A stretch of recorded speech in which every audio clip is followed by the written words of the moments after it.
Manchester United of old. As Jonas spoke to, we saw it today. You know, they scanned round over to Fergie and he stuck with Nicky Butt. Is there any way for Manchester United to evolve and have the new version of Manchester United, as long as there's always going to be this depth of nostalgia and it's sort of stunted by, oh, that's not the Manchester United way, this isn't, etc. Well, first and foremost, you've got to have a playing staff that wants wearing that jersey. And, you know, when I look at that Manchester United team, particularly at the back, there's no foundation for me to build on, you know, in terms of a back line where you can be solid. You know, if I even look at Spurs back four, I think Spurs back four is better than Man United's any defence they can put out. Whoever's fit. I just think that is a problem which they didn't address last summer. At the top of the pitch, they addressed a little bit. Obviously, Cunha, who I thought was actually disappointing today. You know, and Woo's away. You know, he'll come back. So you know, at the top of the pitch, Sesko I thought was okay today. I thought he did some nice things. He took a couple of early strikes. There's still so much to do behind the front three, though. You know, the midfield, the back four, the goal is only just finding his feet. You know, there's a lot of problems for whoever the manager is, whether it's, you know, Solskjaer, Fletch, Amorim, if he'd have stayed. There's a lot of problems in that squad in terms of balance and cohesion and fight. I mean, the one thing I always, whenever you played against Man United, you knew they were great match, but they always had the fight in them, you know, and it was always difficult to try and kind of out-fight them. And that was the only way you was going to win, because you couldn't technically beat them, but them days are long gone. I mean, Brighton were fairly comfortable, I thought. Yeah, it did look very comfortable indeed. 103 717 is the number to call us. Please message us. It's an Imagine Park's fantastic show as always, and actually great last night too. Thank you very much, Pete. I'm absolutely loving the Man United being Irish. I love it. Yeah, well, yeah. They were the worst glory hunters when attending school in the 90s, and I think this is brilliant. Anyway, cheers, lads. I won't see Man United in the fourth round of the FA Cup. Well, he's obviously pleased, isn't it? Not everybody will be pleased, though, you know, and I think there's some real head scratching going on in that boardroom, because where are they going next? You know, obviously, you know, I mean, if Fletch would have won today, would they give it to him to the end of the year? Maybe. But now it looks like they're going to have to make a move on Michael, Carrick or Solskjaer. That's what it looks like from the reports. Here we go. Manchester United next game is live on TalkSport on Saturday, 12:30, as they face Manchester City in the Manchester Derby. That's Saturday, 12:30. Game, mate. But for now, keep your Manchester United calls coming into us at 03717 2233 as Manchester United season looks like it's over. It's done. It's the time work on TalkSport.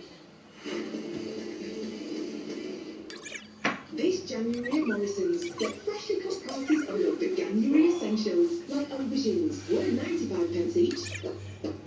Now 69p, or bold beans co cream butter beans, worth £3.25. Now £2.50. That's freshly cut prices at Morrison's.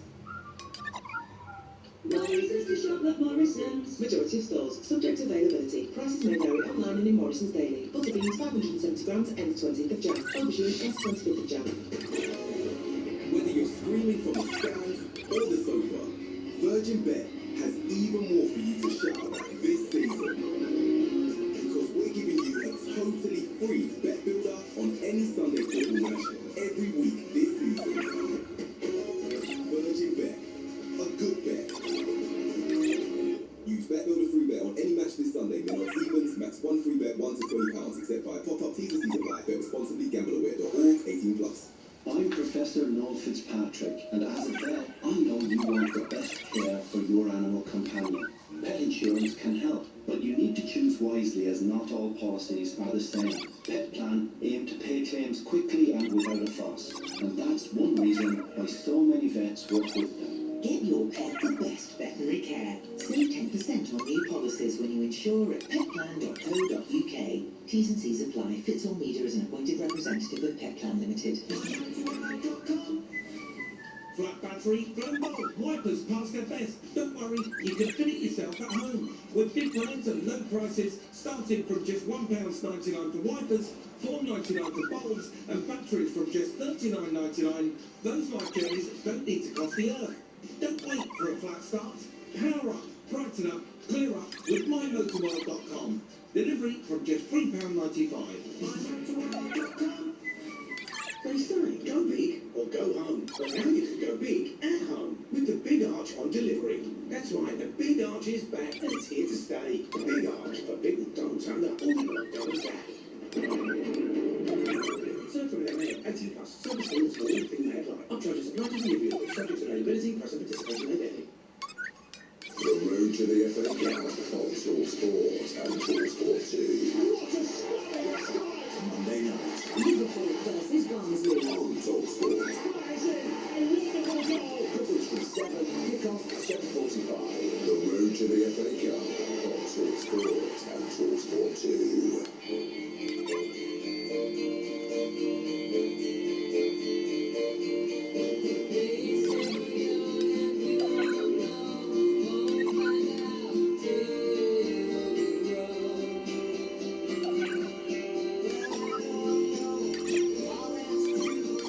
Okay, cameras rise and shine and don't forget your goodies because it's a cold one out there today.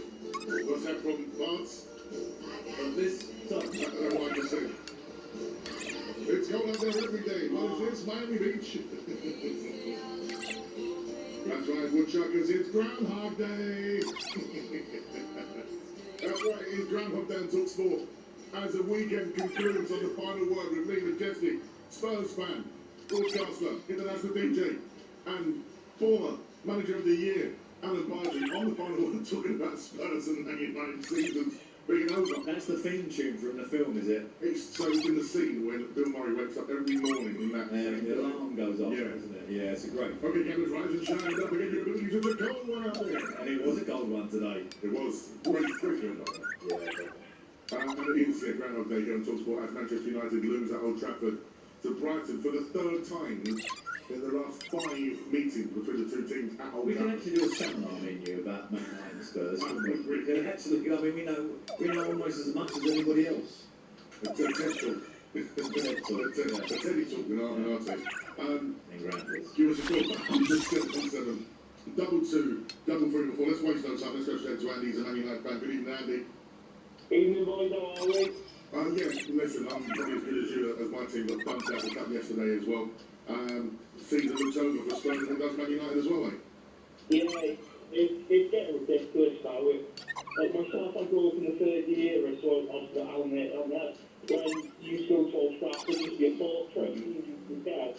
Now, they can walk in, do what they want. There's not that fear factor in one spot. It's like I'm trying to tell myself now, this isn't the United that I knew to grow up and love. It's a shambles from, there's no going of some of the players. I feel sorry for Alan Fletcher, he's been thrown in, Yeah. and you know, he's going to try and manage what was left from Amarin. I feel sorry for Amarin because he just got, well, he spoke out, which I think he was right to do because he's right in what he's saying. Jim Ratcliffe, he's promised all this stuff when he come in. Nothing's happened. Jason Wilcox has come in. I think he's had an influence on Amarin going, as well as on the Brothers, because they were Burnley. How close they to the top line? Will he show them up to come stuff out? How is that just trying to tell them what to do? There's no structure to the club. It's just a hot mess. And if you're United fan, it's getting really frustrating. I'd love to see the Glazers and Ineos go and to get bought out by a Saudi club. I know that's controversial as it is, but something needs to change. But what is that change part? This is the big thing, and it's the, you know what? I think the shame for Man United fans is the fact that the Glazers, who all fans fell out with them. The Glazers. The Glazers. I mean, they've hiked the club up with so much debt and then taken so much dividend out of it. It's incredible, right? The financial upsurge that family has had out of that football club. And then Ineos has come in, and everyone assumed that this, okay, well, we've got a change of ownership-ish, because obviously Jim doesn't own it all. He owns a part and he's control of the football. And actually that part of it has fallen down, and that's where I genuinely feel sorry for Man United fans. And, you know, Dan Ashworth come in, they headhunted him. He was going to be the man who was going to put a plan together for this football club to take it forward, which he did in England and Newcastle to a degree, not completely at Newcastle, but he was involved in a lot of decisions making there. And then he went. He was cut away and went around when Amorim come in. So, you know, you can put two and two together there. But, you know, what I would suggest is that I know in terms of what their next decision, all Man United fans are now waiting. What is the next decision? Who's the next manager? Is it going to be Solskjaer, who we paid up and left, who left the football club and we paid him off to leave because he was so opposed to the needs of being not good enough. Now, you know, the man's come back and carry the flag, or is it going to be Michael Carrick, who's, in my opinion, I think would be a decent choice. But you know, but what is going to be the brief? Is the brief to the end of the year? Because you know, we're talking about Manchester United. I remember Teddy Sheringham saying to me, you know, what I can't understand. When I was at Manchester United, it was the biggest club in the world. We had the best manager in the world, and ever since that time, when have we really gone out and got the main man who's in doing the job right now? You know, it was all the managers that have come in have all sort of like not failed, but on the different path to where they could not the real surge. Well, the last time in that was Van Persie, and that was during Fergie's time. Yeah, exactly. You know, and we talked about Harry Kane, didn't we? And when Rice come up that window year when But again, it's as simple as this. The big clubs now are considering that Declan Rice, when he went to Arsenal, was the best midfielder in the Premier League. Went to Arsenal. So then you know one of the best wingers in the Premier League right now. John Man City. You know, Isaac was the best striker in the Premier League. Went to Liverpool. Man United are not in that bracket anymore. The players in the abroad players, yes, like you know, Sergio look at Manchester United. But those that are in the Premier League and have gone to Old Trafford and seen, so what? It's not that, you know, when Fergie used to call someone, unless it's Paul Gasper, of course, when Fergie used to been turned down in the past. Yeah, not often. And when he did get turned down, he took it very personally and was offended. But you look at this now, if you are a top player in the Premier League, you're not going to Manchester United. So their pool has decreased. Some of the signings in recent years have gone so wrong, and that's going to the Ten Hag who brought in the Anthonys and the Martinez, etc. So now the identity then they're left with big wages and debt, and the fallout with Ronaldo, which is one of their legends. It's just been a mess. Just a real big mess. Yeah, and to add to that, you had Rashford and McTominay who've gone away and been worked fairly well. I wouldn't say Rashford's been a huge success, but he's been quite successful. Well, they want him. McTominay has been like probably was probably the best player in Italy in terms of a midfield player. So, you know, it is a real... Even Hoyland. Even Hoyland keeps scoring goals. And they got a big game tonight. They do tonight. It's a big game we watched. And of course, Marcus Rashford is Real Madrid. Tonight. Yeah. That's weird. The ex-Man United boys playing some big games. Listen, the TalkSport Breakfast Show returns in the morning from 6 a.m. with Jeff Stenning. It's reunited with Shiba on the coach. And the FA Cup Run Draw is live on TalkSport tomorrow at 6:45. We're here at TalkSport. We're still talking your calls on Manchester United crashing out of the FA Cup. Third round. Crashing out. Yeah, 03717 344. And Brighton fans, call the same number. This is fantastic result from you. We want to celebrate with Brighton fans. Brilliant. The phone lines are now open. Come over your say on the final word here at TalkSport. Aldi can't save you from that 6 a.m. boot camp. But they can save you a healthy amount on this Greek yogurt. High total Greek yogurt is $3.75 at Tesco, but Aldi's is just $1.99. Aldi, always finding ways to save. He's having a blinder. He's clipped the post. He's looking formidable. Then...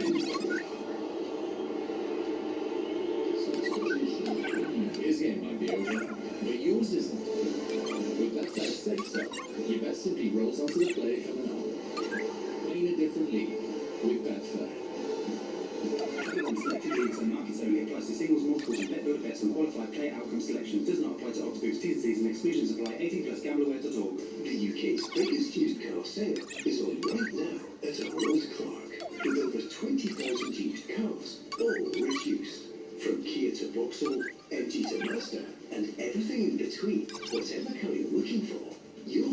bargain at the real sale.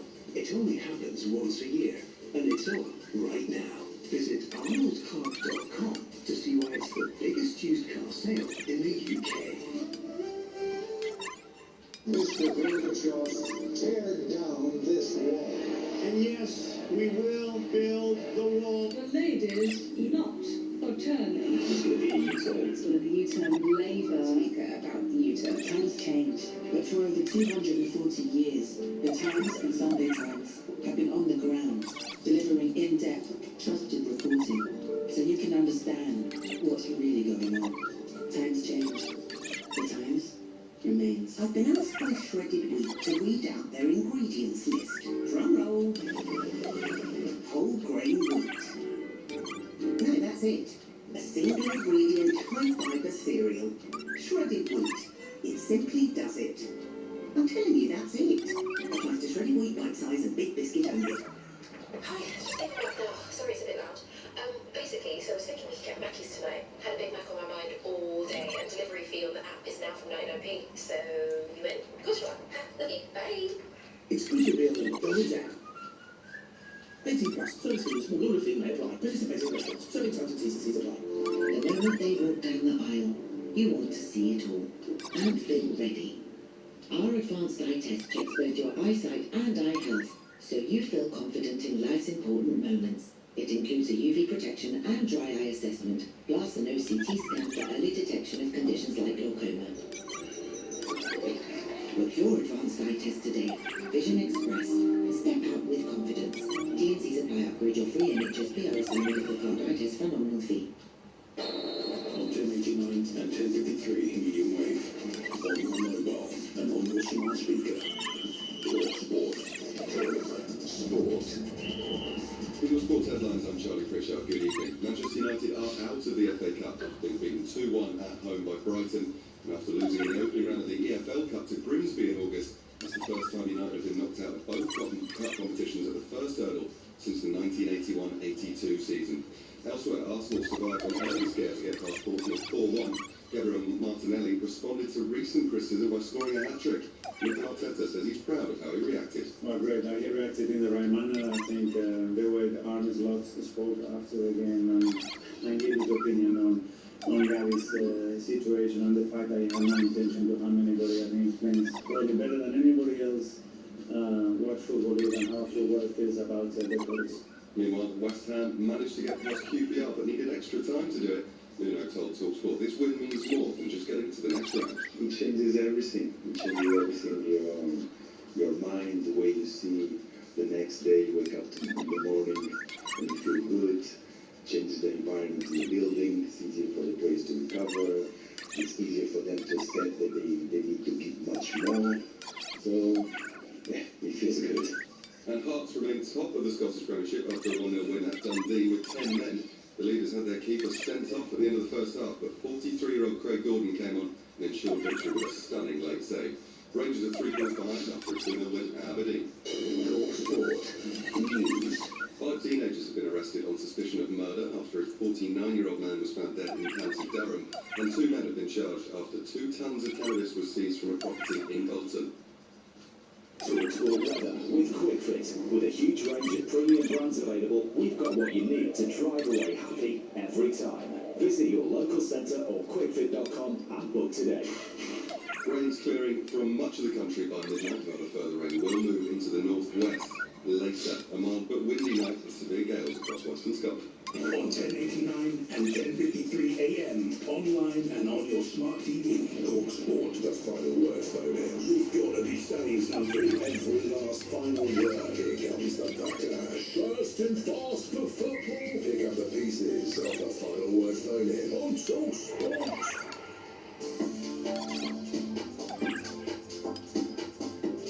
Yeah, good evening. It's the bottom of funny here with me, Majestic, and Crystal Palace Gaffer.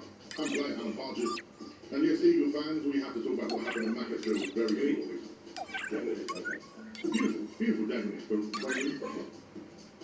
Yeah, it was quite emotional, wasn't it? Lovely. I love to see it. Yeah. That Sunday is only one thing. Been a bad weekend for Spurs and Man United. Just how it is. We'll talk Tottenham later, but for now, Man United, Brighton, the focus now to the 03717 as the Seaside has sent Manchester United out of the cup. Who are you blaming? Do you agree with some recorders that United are no longer the same field as Arsenal and Liverpool in terms of being able to sign players? Like I said as well. 03717 Magic Park Sunday night. It's final word. You know, the irony is football fans as well. With Man United Spurs being rubbish. Growing up, because there wasn't that much football on TV, Man United was almost like a second team to them.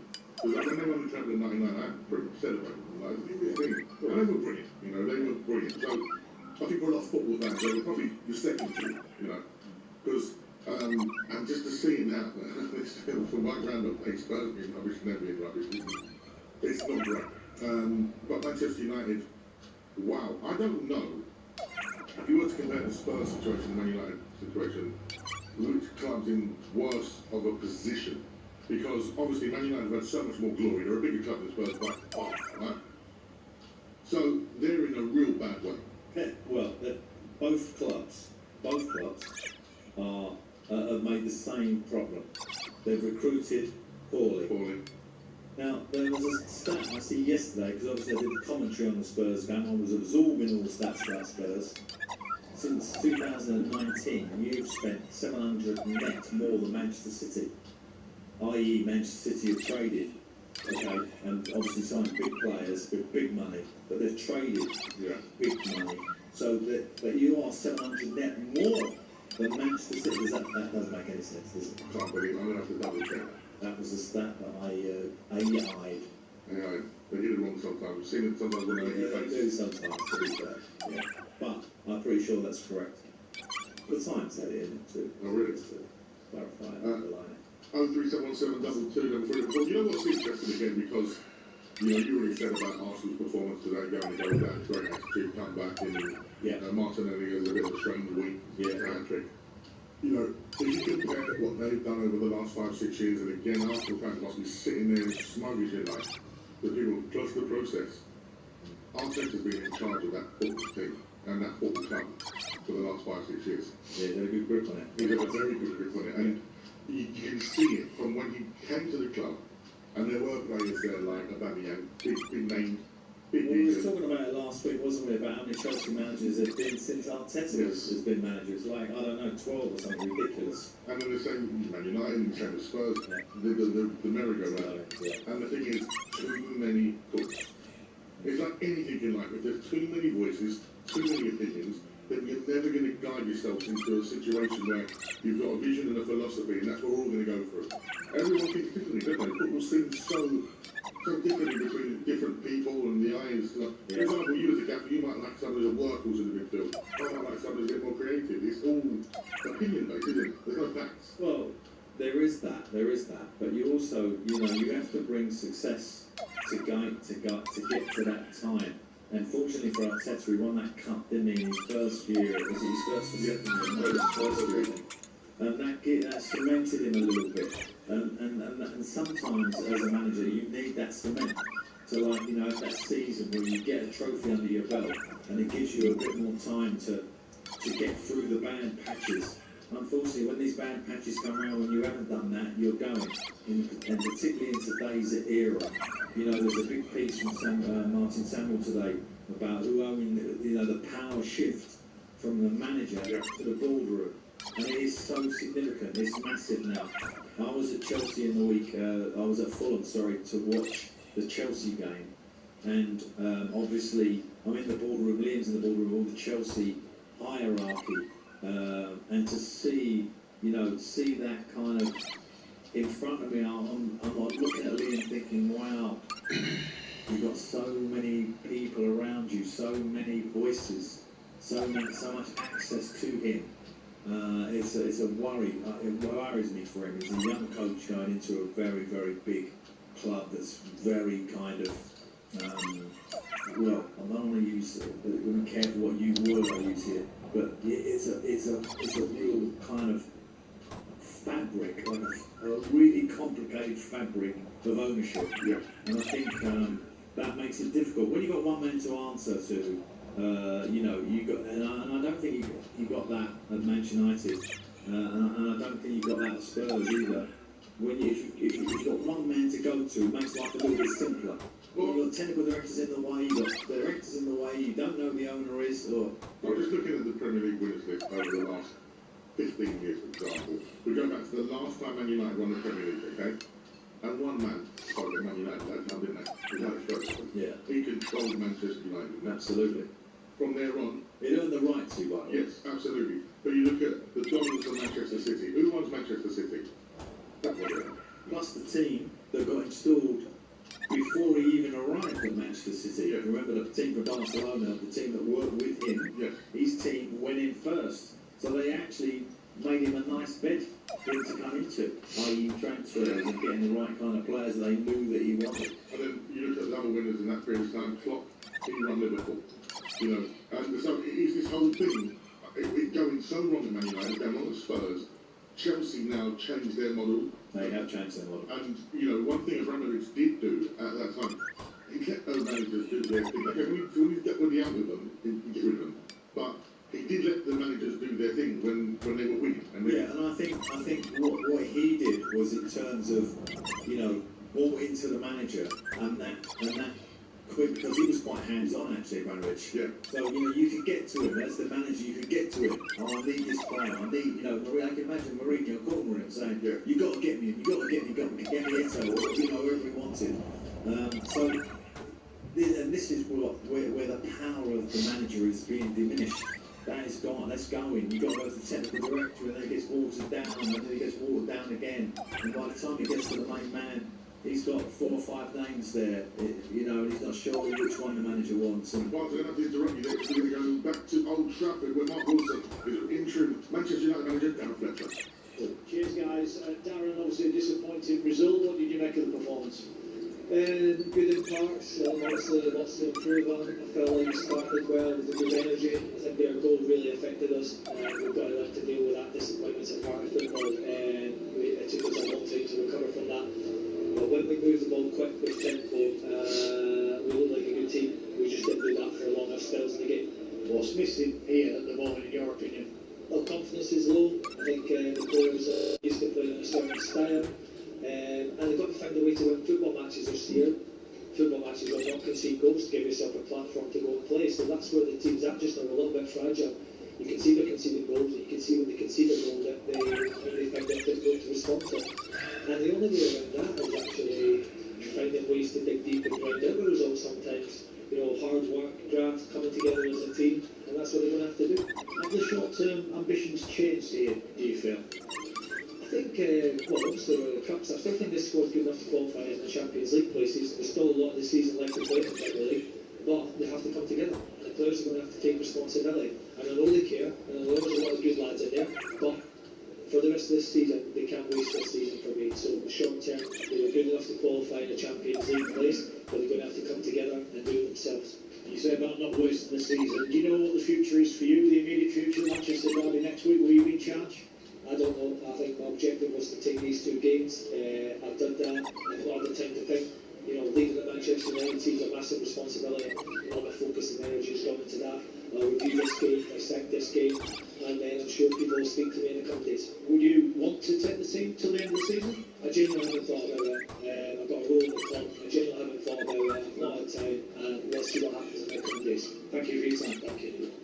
That was Mark Wilson with the interim Manchester United boss, Darren Fletcher, speaking live on TalkSport after Man United dumped out of the FA Cup at home to Brighton. Just to go back on that net spend talk we were talking, Man City's net spend has been lower since 2019 compared to Spurs, 320 to 350 mil. Spurs' net spend has been 500 to 550 mil, so about 200 million difference. I think you'll find it's more than that, if you go back a few more years. Over another period of time, perhaps, but yeah, from that period of time. But it's still wrong, isn't it? Yeah, absolutely. But again, Manchester City, better practices, better buying, better selling values, etc. Well, the only context of that I thought about was that the wage bill Manchester City is probably considerably higher. We know Daniel Levy kept that wage bill quite tight, and I think that's probably where the difference in quality of individuals has gone off. Does that make sense? Just want to go back to what Darren just said, saying about Man United getting into the Champions League. They've won 8 games this year in the Premier League. Fulham have won 9, and Everton have won 8. And at the top of that division, you've still got, let's look for 4 or 5 teams there for the Champions League, where you've got Arsenal, Manchester City, Aston Villa, Liverpool. Then you could put in the next bracket Newcastle, Chelsea and Man United. So I think their chances of getting into the Champions League with this squad are very, very slim. Absolutely. I don't care who the manager is. Well, we just heard from Dan Fletcher. What do you have to say about him saying he's done his 2 games and he's not sure if he's going to be in charge on Saturday? Just feels like more up in the air as with Manchester United right now before a huge game. That's live on TalkSport this Saturday at 12:30. United fans call us 03717 734. It's Jesse now on Sunday night. TalkSport. Get that Euro Millions feeling this Friday. 10 UK winners are guaranteed to be millionaires. That's 10 more reasons to dance, 10 more robots, 10 more Lumos, 10 more salsas. 10 UK winners are guaranteed to be millionaires this Friday. Euro Millions from the National Lottery. Play on app. Account terms, rules and procedures. Players must be 18 or over. Get as much cash as you get your hands on, meet me at the whole My Supreme is nominated for 3 Golden Globes, including Best Motion Picture, Best Screenplay, and Best Actor Timothy Chalamet. everything from Southwest Hong It's the best film of the year. 5 stars. The Telegraph. A masterpiece. IndieWire. 5 stars. The Guardian, Times, and Empire. I don't think you understand the stakes here. Timothy Chalamet and Gwyneth Paltrow. What do you plan to do if this whole dream of yours doesn't work out? Doesn't even enter my consciousness. Maybe it should. Marty Supreme. Cinemas everywhere now. At Lidl, we value getting you the most out of your money. Like switching from Tesco to Lidl and saving £31 on this week's big shop. See the savings at lidl.co.uk/save and start the new year feeling like a savvy saver. Lidl, loads of value. Prices check for the first 36. Tesco also sell other products. See online for more details. Prostate cancer is the most common cancer in men. It's about time we stood together against it. Prostate Cancer UK. Mesdames et messieurs, c'est au jeu, c'est au jeu. At TalkSport Bet, we've got even more to offer than just our famous broadcast booths. There's a fully equipped online casino too, featuring all the usual casino favorites like slots, blackjack, roulette, and baccarat. Plus, there are a whole host of promotions and daily jackpots available too. Check out everything that TalkSport Bet Casino has to offer at TalkSportBet.com or on the app. TalkSport Bet, bang on broadcaster, bring it on bookie. 18 plus gambler.org. TalkSport Breakfast in partnership with Arnold Clark. We guarantee the best used car deals in the UK. Move up through the gears every morning with top-of-the-range Sports Edition, ABS, story breaking news, and more gold sold to the gallon. Plus, a stellar lineup of super celebrity sports guests as standard. TalkSport Breakfast every weekday morning from 6 on TalkSport with Arnold Clark. We guarantee the best used car deals in the UK. It's a tasty Tuesday night on the TalkSport network. From 7, Grizzly Bolton take on Rugby Port Vale in the EFL Trophy on TalkSport 2, with Newcastle versus Man City in the League Cup from 8 on TalkSport. 2 games, 2 competitions, 2 hard to handle. Tuesday night on the TalkSport network.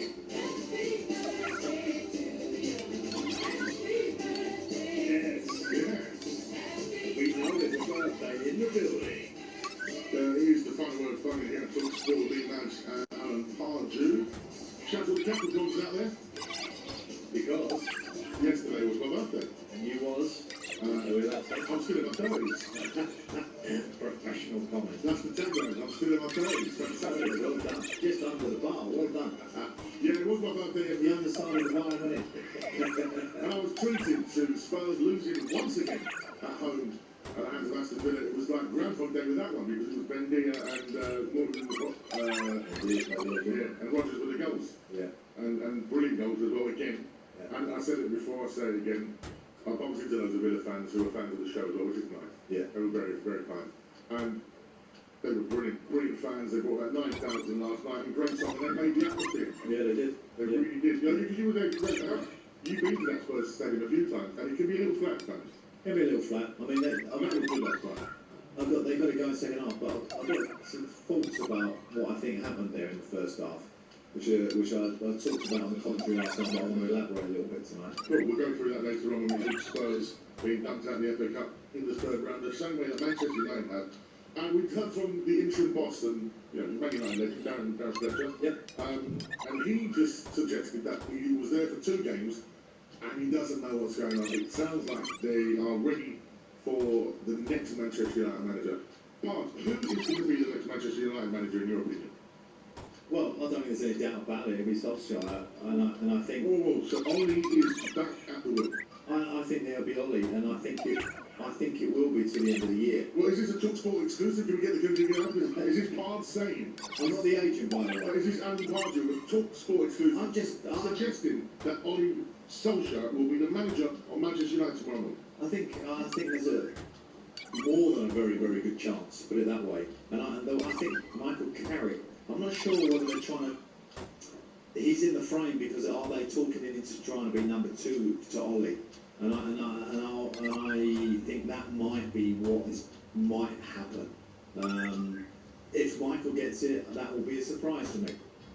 So I think Ollie will be there, and I think Michael will go in as number 2, and I think they will get to the end of the year. Do they not do Gerard Houllier and Roy Evans? Who knows? They're trying everything else. Let's just throw it all in the mix. They all get shout, don't they? Rio, head of social media. Yeah. The man of the people, Rio. He's very good at socials. He'd be good. He's been very well, isn't he? Since he broke away from the TV punditry bazaar. Oh, he's good. Big name. Yeah, of course. Alan Pardew there suggested that he thinks tomorrow morning he might see Ollie back at the wheel on Manchester United. And of course, it's the same Ollie Gunnar Solskjaer, who took them to, I think, second in the Premier League, and got them to a European Cup final, only to lose on penalties. Very, very unlucky. So, perhaps, Ollie's tenure was a lot better than we thought. Let's go and get a reaction from a fan of Man United who was at the game today, Little Trafford. Sam joins us. Good evening, Sam. You alright? Yes. Did you hear Parker's comments there about the potential return of Ollie? What do you make of that? I did, yeah. I mean, obviously, to the end of the season, I think it's obviously a no-brainer, but I think we've taken that for now. Obviously, for the same guy who last time he come in, he had an unbelievable run, didn't he? I remember saying myself, I wouldn't give him the job that obviously when he was manager when he was interim last time, just purely because we haven't achieved anything at the front. We had a couple of good wins. The PSG win obviously was great. However, I said it, don't give them the job, and then they did. All of a sudden, we got that for top 4. I think we got that for cup, you know what I mean? And then all of a sudden, we didn't really achieve anything. Negative period, wasn't there? And then he had 3 years, and it's like, where do we go from here? And with Ollie, I actually liked him, and I think he had a really good thing going. I think it was good, like a good bar in the camp, the house. But it was a good thing, and then Ronaldo coming, which touches on to the main reason I called. Ronaldo coming, I think, messed up the whole thing we had with Ollie, because he is a winner, and his attitude and very selfish attitude, I think, messed up the whole part of the camp. Maguire was playing well as captain, we had a good thing going, and all of a sudden, Harry Maguire is all of a sudden Cristiano Ronaldo's captain. I think it just seemed like a bit of a joke to Ronaldo, and I think his whole attitude messed up the whole atmosphere. We had a good look, and I think that's what I blame for Ollie's downfall, not necessarily as a manager himself. You can imagine Ronaldo would be difficult to manage for Ollie. I can imagine that being a bit of personality power play by Ronaldo over him, in particular. He admitted himself, didn't he, on the Level podcast, that it was a bit probably in hindsight was a mistake bringing him back. Obviously, the year before, Cavani was banging him in really good, top attitude, and then he was sort of phased out when Ronaldo came, changed his number, and that's what affected him. But unfortunately, what my point was going to be is that the players we had, yes, it was a good buy, but unless you've got the mentality to play for Man United and be an absolute killer, on the pitch, like the whole team need to be, you're never going to succeed, because, and that goes for the manager. The main thing we need to do is get a manager who demands that from the players. Now, as you mentioned before, the managers we've had in since Mourinho aside, even though he was probably past it, we've had no one who's been at the top of their game to make the players sit up, and again, what Keane said, sit up and think, right, I'm going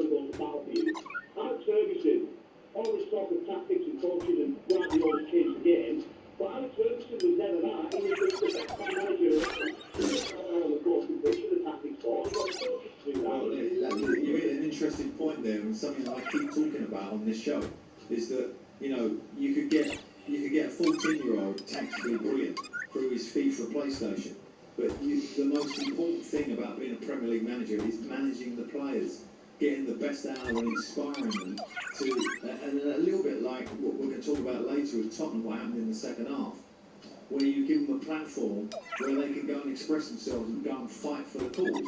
And I think that is a problem at Manchester United. But, you know, the noises that have been coming out all week about Ollie from the former players who are very much, you know, vocal, as you know, very vocal in that particular club.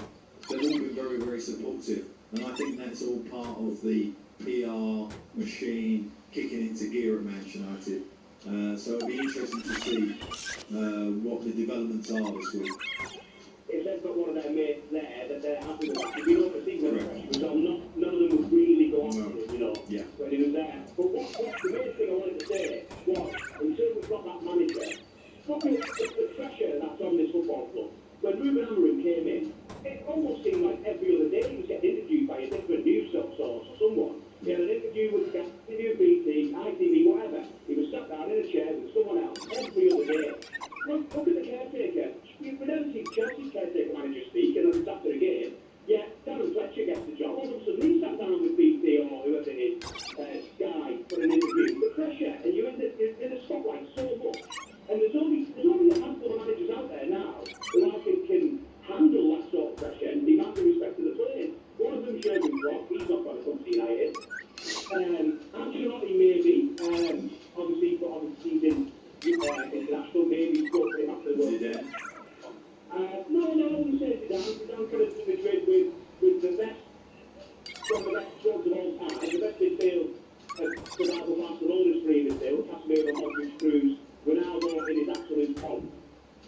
What do you think? You know, he might demand respect for the players, but, you know, I really like Zidane. And the other one who I thought, whether he wants to come is another question, is Enrique, because he's going to travel to Barcelona, he's gone to PSG, kicked out Mbappe, he's straight away about the team, not the individual, got the best out of them, and he's obviously said he wants to leave. Now, that's the guy you've got to go for, because previous that record, he's got the skills to manage it.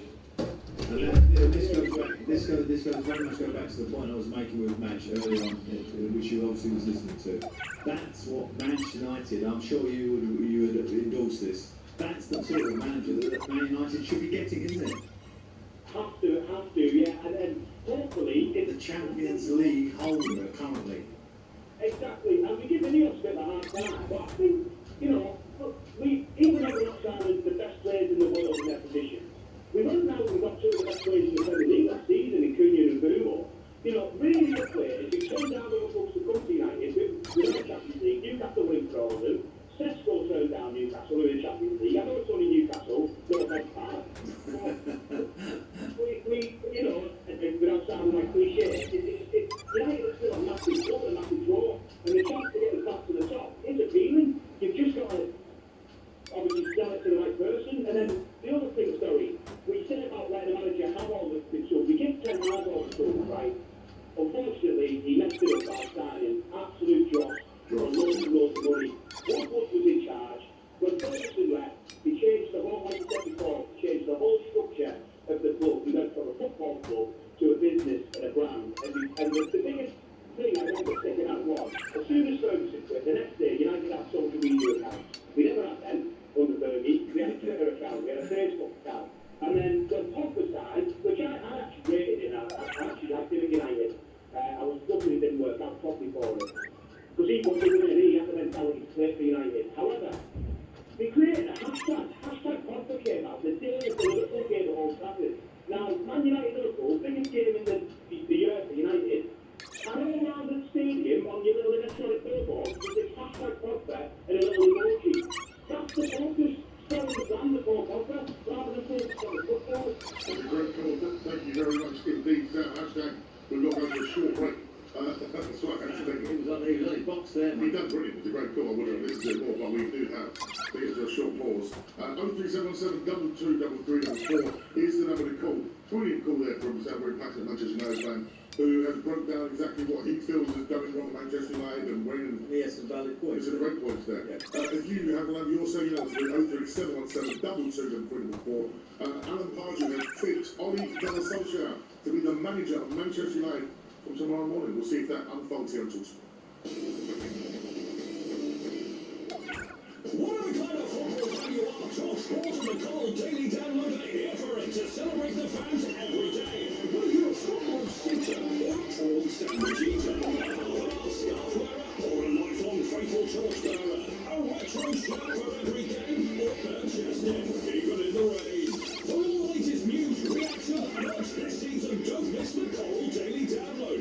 Every morning from 6 on Talksport with Call. We're here for the fans. 80+gambleware.org. That's it. We need a better car. Smart speaker, what's an award-winning SUV? The Tucson is an award-winning mid-size SUV and is available for a 24-hour test drive. They look great. And it's a self-charging hybrid too. Smart speaker, search offers on a Hyundai Tucson. The Tucson is available with 2 years 0% APR. And it's Hyundai, by the way. Discover the Hyundai Tucson self-charging hybrid.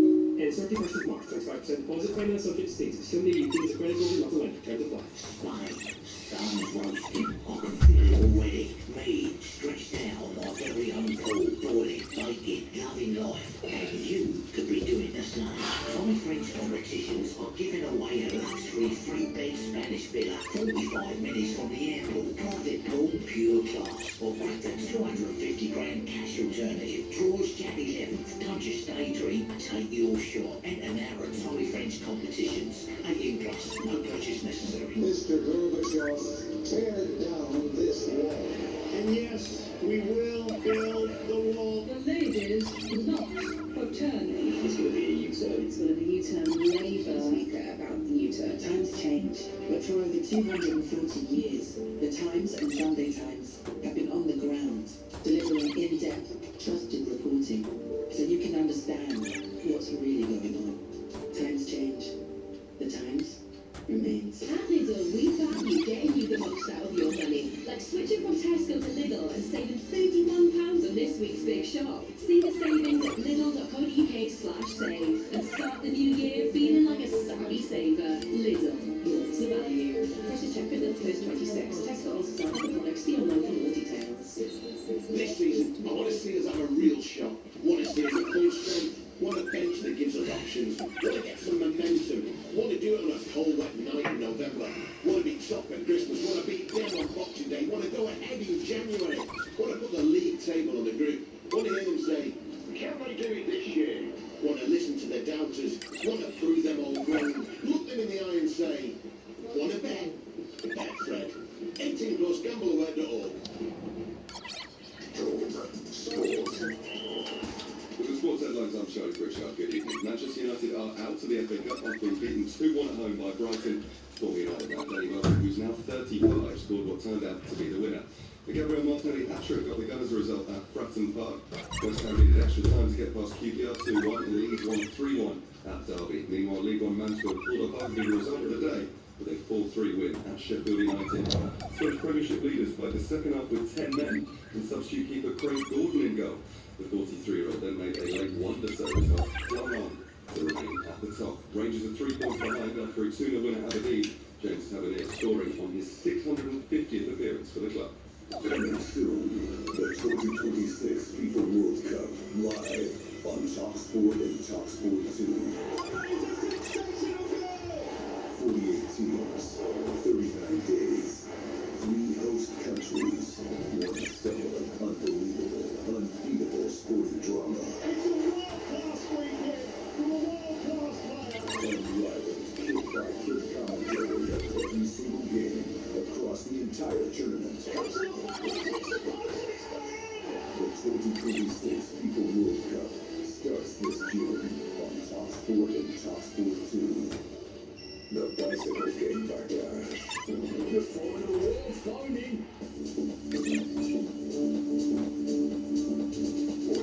Techno now here on a Sunday night. Come on, please, Tom. Good afternoon, you're listening to TalkSport with me, Pete Tom. It's match, Majestic and Alan Pardew. Salute to Pete Tom, man, that's religion. You know about Pete Tom, Boss? What's that about Pete Tom? He's my hero, isn't he? He's about 75 now, he's Pete Tom. Do you know what? I've got to see how old Pete Tom is, because he's an absolute legend. You know what? Even my dad's friends talk about Pete Tom and some, with like the Canberra Sands weekenders and stuff. Canberra Sands, yeah, which used to be Pontins, I think. There used to be a Pontins there, and I used to go on holiday there when I was a very little boy. Do you know what? Pete Tom's older than you. Charming. Right, I'm going to tell everyone your age later on. Just to let everybody know exactly how old you are. 39. 1987. How old is Pete Tom? 72. 65. 66 in July. Anyway, ledge. And you get an MBE or anything like that. Do them people get MBEs? I'm sure Pete Tom's good. Yeah. Good boy. Deserving. Yeah, I don't really say that because it sounds like a techno record. Right, I tell you, who's going to be in the techno party in the change room tonight will be the one and only Fabian Hurstler. Because we're on the work show with Fabian Hurstler tonight. Because before we go back to your calls, let's send old chapter to him on the live right, boss. Fabian Hurstler, we talk about Mark Wilson. Fabian, thank you for joining us live on TalkSport. Your side were fantastic today. You must be delighted. Yeah, I think we had a tough start today because United, they started strong. We had a lot of changes, so you could really feel they have to get used to each other. And then to find the courage to play out here away, United really helped us because we started to control the game, we started to create the chances, we scored a nice goal. We were better in our pressing, and therefore it was quite easy. We had to manage a lot the deep runs from day and then in the first half. I think we weren't always able to do this, but in the second half we changed that, and I think it was a pleasing performance overall, and we deserved to win. You made changes today. Was that just to freshen things up? I said it before, I'm not just making changes to change, I'm making changes because I have a trust in every player, I have a trust in the players who are on the pitch today. They not only play because I trust them, they also play because they deserve to play, because they're always there for us, they help us, and I think it's very important when you want to build togetherness that you can rely on each other, that you can be there if you are needed, and I think that's what the players who played today definitely proved. I'm sure you would have expected Manchester United to start well. They had a couple of chances. Your goalkeeper made 2 really good saves, but from that point, you started to dictate and you got the early goal. Yeah, that's what I meant. I think in this phase to stay calm is very important, and in this phase to find the solutions by playing out from behind was key bit. So a lot of teams get like in panic, try to play only long, and I think we stick to our match plan, and I think that's very important in this phase because it helped us to control the game better and to get into the game. The second goal is so important, and what's a goal? Danny Welbeck just continues to impress. Yeah, definitely a great goal scorer. I think he missed the first half a big chance, but a great goal scorer never gives up and is always there. He was there in the right moment and had a great finish. And in the second half, they had a lot of ball, but never really tested your goalkeeper out. You defended really well. Yeah, we defended well. We still tried to play from the back. I think we didn't finish our attacks well in these moments, but overall I was pleased with how we defended together.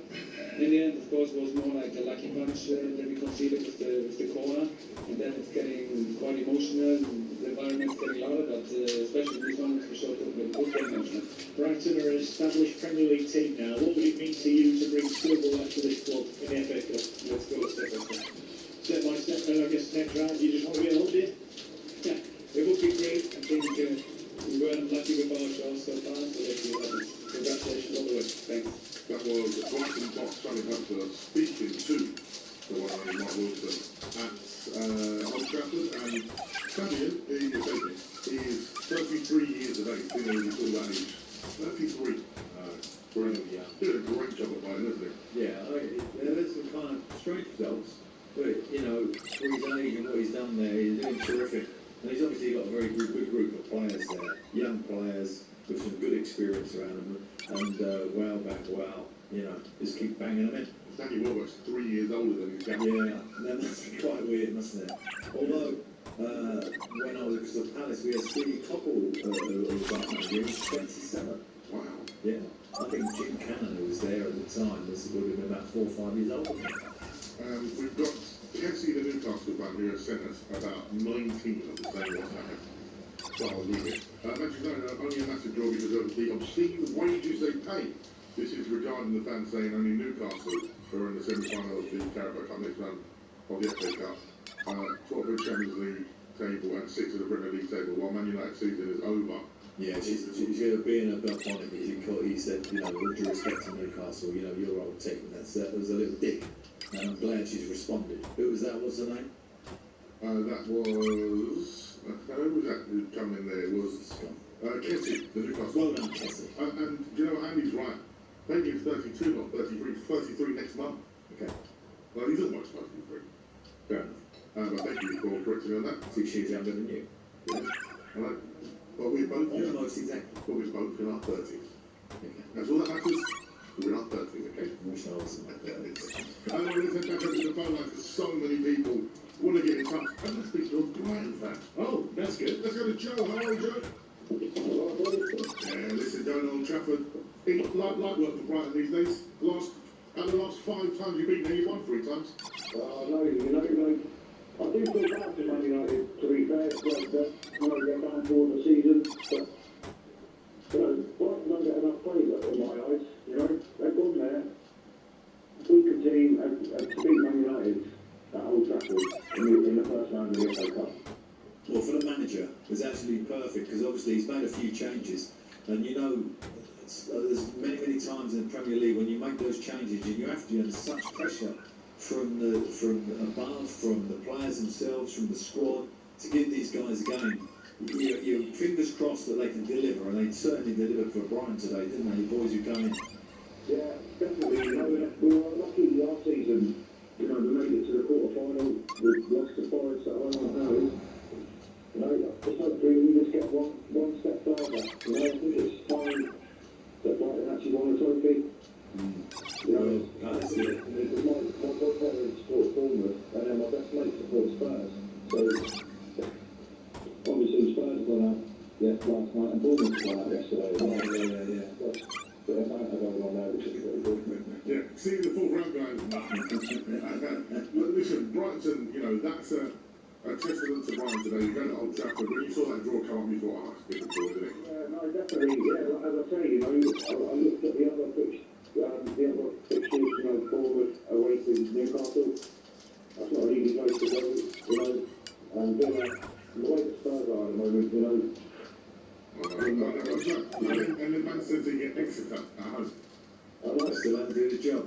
With 10 goals. They did the job. After Bayern Slovenia. Look at the when they meet next Saturday or next Sunday, that game. It's United. It's Saturday. It is on top sport. Listen quickly, Joe. Brighton, your season then. What would be a good season for you? I'm going to push for Europa League. You know, I think they've got the conference, even the conference, you take the conference. But at the moment, mid-table, I mean, we've been unlucky in a few games, but... Well, you're only what? 4 points off of the top 5. Yeah. Which is with 17 games to go, and such an easily turn around. And last season, like, we just missed out just by 1 place. Yeah. You know, we're just missing out. Do you know what I mean? And it's just, you know, I think it's our time. And you're right in terms of Brighton probably don't get enough praise in terms of, you know, last couple of seasons, you know, when Potter went before, oh, is this going to be any with Brighton? Then Zerbi comes in and did really well. Well, I'll tell you this, right, but not in the game. In the media, I think they don't get credit. But actually, in the game, when you talk to players and managers, they all talk very, very highly of Brighton. For the job that they do. Very cool, thank you very much, Joe. Let's go to Chris, who's a Manchester United fan. How are you feeling, Chris? Yeah, mate, how are we doing? Yeah, not bad, my friend. How are you feeling? Yeah, you know what? I tell you what, that was a rare performance of the season for United. I think I just genuinely, you guys are talking about who you might get to take. For me, it doesn't matter who you might be. The squad is so poor. And you know what? Bruno Fernandes, he takes a few talented from United fans. I tell you what, taking out that side is very average. You know what, Chris? That's a good point. You go in there tomorrow, you become the chairman of Manchester United. Who are you keeping out of that squad? Well, in this modern world, it's not as easy as that, is it? You know, with the money and what you've got to do to balance the books. But I tell you what, there's some players who are bang average in that side, and you know what? they're doing just basic stuff. And like, you know what, it frustrates the hell out of me. The goalkeeper, when the Brighton were getting the ball, the goalkeeper would get the ball on the edge of the box, they'd have two defenders on the edges, and they'd fire the ball into the middle of the pitch. And the United midfield couldn't work it out. They did it time and time again. And this is the basic stuff that United is getting wrong so many times. And this is where I feel, it doesn't matter what manager is in charge, the players, the vast majority of them players are not good enough to be playing for Manchester United. No, I agree. I just think it's crazy. Like, you look at Cesco. I mean, don't get me wrong, he scored a goal. He followed up from what he did at Burnley. Two great goals. He should have got a hat-trick. Don't get me wrong, because he's got a great chance to make the hat-trick. He's got a goal today. But at the same point, you can't have a striker up front and not put the midfield needs to be supporting that striker. Fernandes is firing balls in, great balls. You know what, Fernandes is one of the best passers of football in this country right now. But you can't fire it into him, bringing with supporting players, and expect him to keep hold of it, not expect him to be able to lay it off to somebody else. And I just think that the game plan is just, I don't know what the game plan is. We didn't know what the game plan was under Amorim. Fletcher is trying to make a fist of it. Whether Solskjaer comes in, well, he's not Roland Maid's touch, has he? Let's be honest, he's been at the game for a while. Everyone's expecting him to come in and do a great job. Well, we're the best one in the world with all keepers, that. But there's no reason he will, because there's a reason he's out of the way. He's not a top manager, is he? It's a great point, Chris.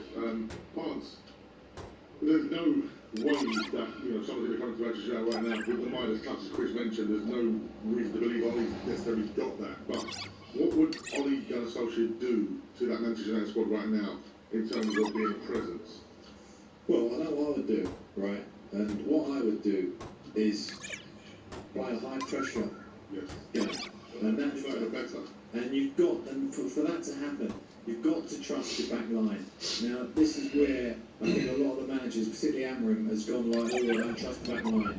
And what they do then is fall between two stools. They're not high enough, so you can't put pressure on the ball. The opposition gets confidence. They start passing, they keep the ball. Man United can't have wave after wave of attack. This happened at Spurs, right, in the first half, right, and I'll talk about what I think happened there. That was a different thing. But they're going to have to put Martinez, keep him in the team, and go, bang, halfway line, and let's put this team on there, let's not let them play out. And I think that way, it would get the crowd on side, it would create some excitement, and I think it would create results for them. So that's what I would do.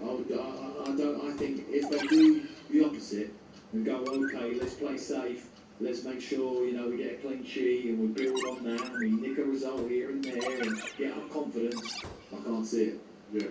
0371722 and readable. Keep those calls coming in. The phone lines are open. You have your say on National Radio, on the world's biggest sports station. It's Majestic and Anna on Talk Sport.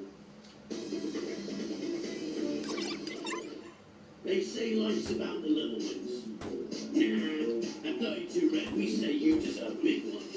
So we give you incredible jackpot slots, like the side of 80 fortunes, catching riches wealth, and mega moolah mega ways with huge cash prizes. Join and get a welcome bonus up to £150. Play incredible at 32 Red. 18 plus the gamble protocol. New council, minimum £10 deposit, up to 50 times wagering, max stakes apply. Visit 32red.com for full terms. On average, Rift tax refunds get their customers £3 back. Rift tax refunds today. The UK's biggest used car sale is on right now at Arnold Clark, with over 20,000 used cars, all reduced. From Kia to Vauxhall, MG to Mazda, and everything in between. Whatever car you're looking for, you'll find a bargain at the real sale. It only happens once a year, and it's on right now.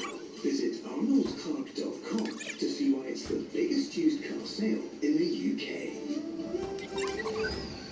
So, you're geared up for this making tax digital thing? Sure. Just need lumen boards, bank advertise, and a couple of lintels. Hey, MTV, mate. Digital taxis, isn't it? It's an extension down Station Road at the corner. Dave, digital taxis, mate. Yeah. Probably will need some 2x4s. Only got to take the money for a new fan belt, squeaky. Hey, Making tax digital, Dave. Avoiding MTD? Sage makes tax simpler for sole traders. Search Sage MTD to get your free software today. Our Queen Nana had an iron-strong will. Request list as long as her arm for a funeral. Luckily, a co-op funeral care appointment, a chat, a bit of structure, turned 1,000 royal requests into one brilliant way to honour Nana. If it's hard to know where to start, we're here to help every step of the way. However you choose to say goodbye, we help you own it. Co-op, owned by you, loved by you. Search Co-op Funeral Care for your nearest funeral home. Get involved with TalkSport's full-on fan forward and hear insight and analysis from a top team of pumped-up pundits. Absolutely first class. Every weeknight from 7 on Kick-Off on TalkSport. And it's a thing of beauty. Plus get the lowdown on all the latest odds direct from Ladbrokes. And hear live commentaries of selected matches throughout the season. Brilliant football. Kick-Off, weeknights from 7 on TalkSport with Ladbrokes. 18 plus gambleaware.org. Trans Express, tonight from 9 on TalkSport. The world's favorite European football program. Simply wunderbar. From the Bundesliga to the Dutch First Division. The Stuttgart from Serie A across the northern plains. Trans Euro Express, tonight from 9 on TalkSport. This was Super Bowl 60 on TalkSport. That's right, our latest competition has landed, and this is your chance to be in the greatest show on earth, the Super Bowl, Sunday, the 8th of February, as well as a pair of tickets for chugging flights to San Francisco. 3 nights combination and spending money on cover. Listen up, here's how to enter. For your chance to win, text the word WIN to 888. Text us £2.50 plus your standard network rate, or call 0343 418 7260. Lines closed the 22nd of January 2026 at 4 p.m. That's when you need to answer your phone. If, of course, it rings 18 plus, you carry the only. This is a network promotion for T's and C's at talksport.com. Good luck.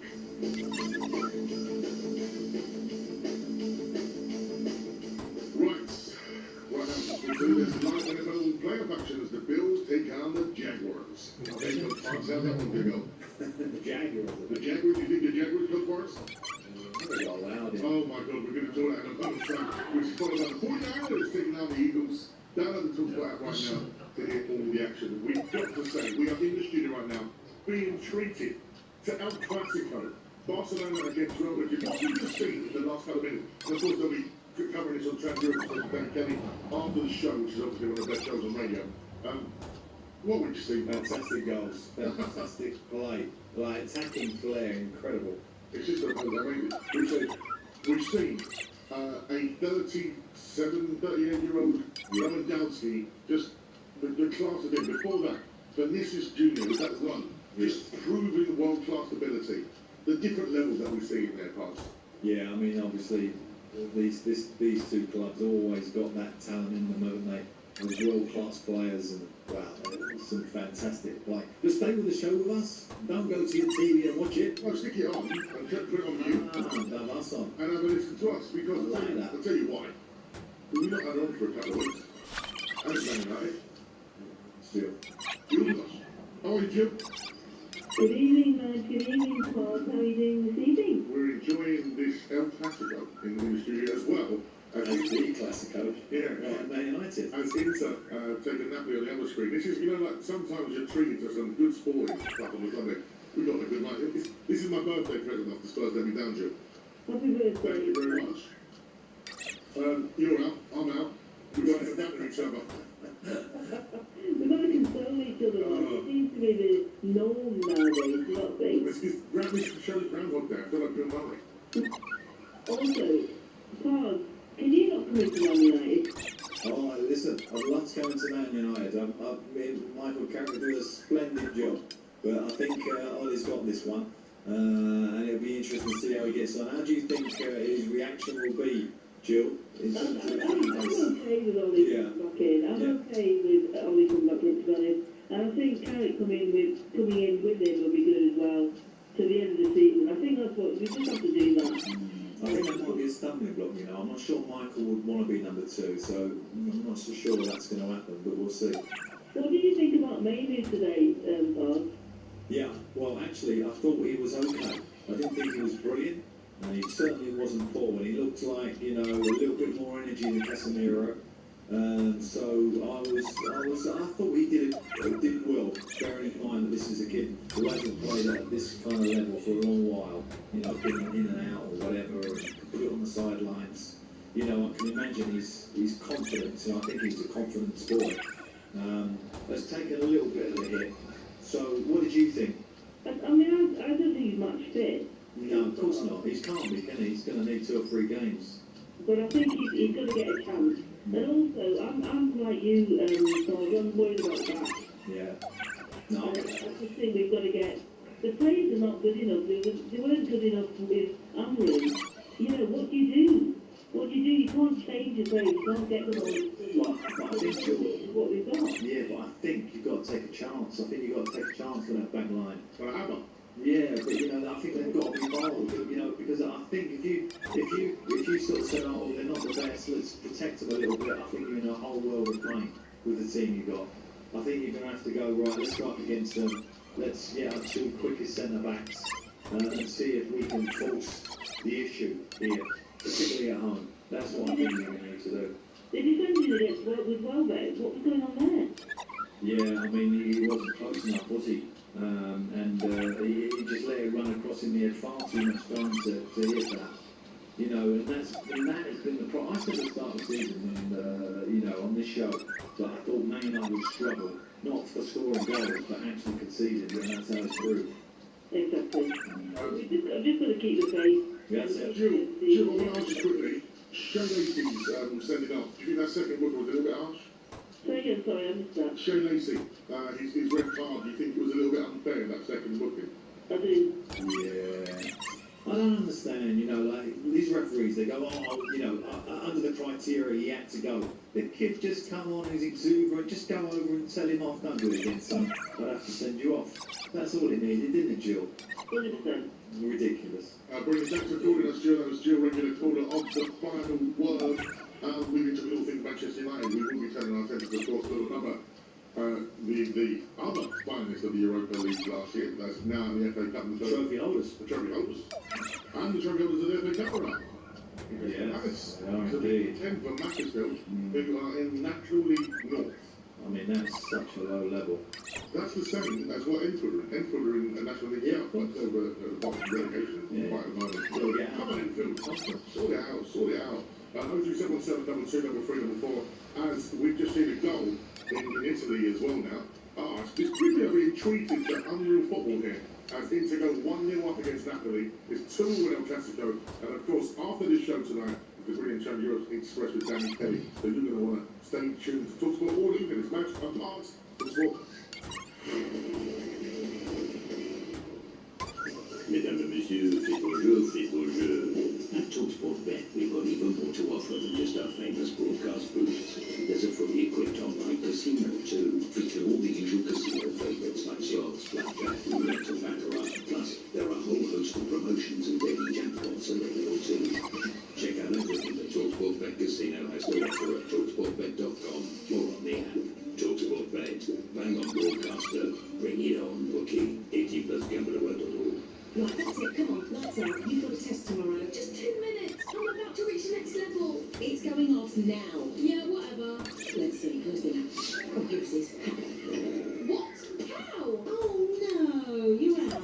Mom! It's game over for late nights on school nights. EE Wi-Fi controls help you get them off the Wi-Fi and into bed. More parents are choosing EE Broadband, the UK's fastest growing broadband provider. To verify, see ee.co.uk/claims. On your marks. Get set. Go hybrid. The new Toyota Aygo Cross Hybrid. More oomph than a Friday feeling. And smoother than your last online date. More confidence. More go. In a new hybrid engine. With 0% APR representative over 24 months. The new Toyota Aygo Cross Hybrid. Go on. Visit your local Toyota centre. Price on £21,595. Available on Toyota PCP when financed through Toyota Financial Services by 31st March 2026. Optional final payment indemnities may be required. See website conditions apply. I remember holding it for the first time. Now, I'm about to walk her down the aisle. Moments like these deserve to be seen clearly. With the Vision Express Eye Care Plan, get 2 pairs from £5.70 a month, including 20% off and an advanced eye test. Vision Express. Step out with confidence. T&Cs apply. Interest-free loan subject to status. VE is a credit broker, not a lender. Representing Double Optics Limited. Authorised by the Financial Conduct Authority. Minimum 24-month term. It's one of the biggest sporting spectacles on planet Earth. Super Bowl 60. And you could be there. Enter now at TalkSport.com/win for the chance to score a fantastic 4-day trip for two to the City by the Bay, San Francisco, including tickets to Super Bowl 60 and $2.5 grand in cold hard cash. It's Hail Marys and money. Enter now at TalkSport.com/win and get set for a gilt-edged trip to the Golden State you'll never forget. Welcome back. It's a new season, and we're here at the Coral Fan Arena. First up, it's the Bet Builders pricing up their picks. No calls in 12 cards? All right, have it your way. Oh, and it's a mid-game appearance from the in-play experts. Fingers poised, ready to back the late comeback. Even at 3-0 down, they still believe. It's the fans that make every season spectacular. Coral, we're here for it. 18 plus, T's and C's apply. To explore sports update with Trusted Trader. Find top-notch tradespeople in your area, all who pass the Trusted Trader 15-point assessment. Talk Sport. With your sports headlines, I'm Charlie Pritchard. Good evening. Portsmouth had seen themselves go 1-up against the Premier League leaders. Arsenal's usual suspect, the set piece, caused Pompey problems. John Mousinho says they just weren't aggressive enough. I think that if we, Arsenal are very, very good at setting set plays. The delivery is actually, the aggression is very good. We just didn't match that. We didn't match the aggression. That was the disappointment. And whether it's against Arsenal, Sheffield Wednesday next week, and whoever we're playing in the Championship as well, we have to be a lot better now. Gabriel Martinelli responded to recent criticism by scoring a hat-trick. Speaking to TalkSport, Mikel Marino says it's no surprise Martinelli was able to rise above the critics. Obviously, Gabi's a great guy. He's a really nice kid, and today he showed that he's a top professional as well. We are really happy for him for scoring goals, and even more for the hard work that he puts every day. Danny Welbeck will take the plaudits after scoring the winner to knock United out of the FA Cup. Eric Ten Hag had wanted to re-sign Welbeck in the summer of 2023, but the United Academy graduate rejected the move. To make matters worse, Shea Lacey was sent off for dissent on his first appearance at Old Trafford. Meanwhile, West Ham needed extra time to get past QPR. New £25 million man Tati Castellanos scored his first goal for the Hammers to end their 10-game winless run. That last win coming against Burnley on November 8th. And Rangers are 3 points off the top of the Premiership after a 2-0 win at Aberdeen. A fifth straight victory means they go above Celtic and up to second. Leaders Hearts needed a late save from veteran keeper Craig Gordon to get past Dundee 1-0. Sport News. 5 teenagers have been arrested on suspicion of murder after a 49-year-old man was found dead in County Durham, and 2 men have been charged after 2 tons of cannabis was seized from a property in Bolton. TalkSport weather with QuickFit, where we've got more premium tyres than the number of times you'll hear, "Ooh, it's a bit nippy this winter." Book today at quickfit.com. We're clearing from much of the country by midnight. However, further rain will move into the northwest. Later, a mild but windy night with severe gales across western Scotland. On 10:59 and 10:53 medium wave on your mobile and on your smart TV. Final word phoning. The nation's first response volcano of post-match reaction. Bicycle kick backlash. Double cover. Pick up the pieces on the final word phoning. TalkSport.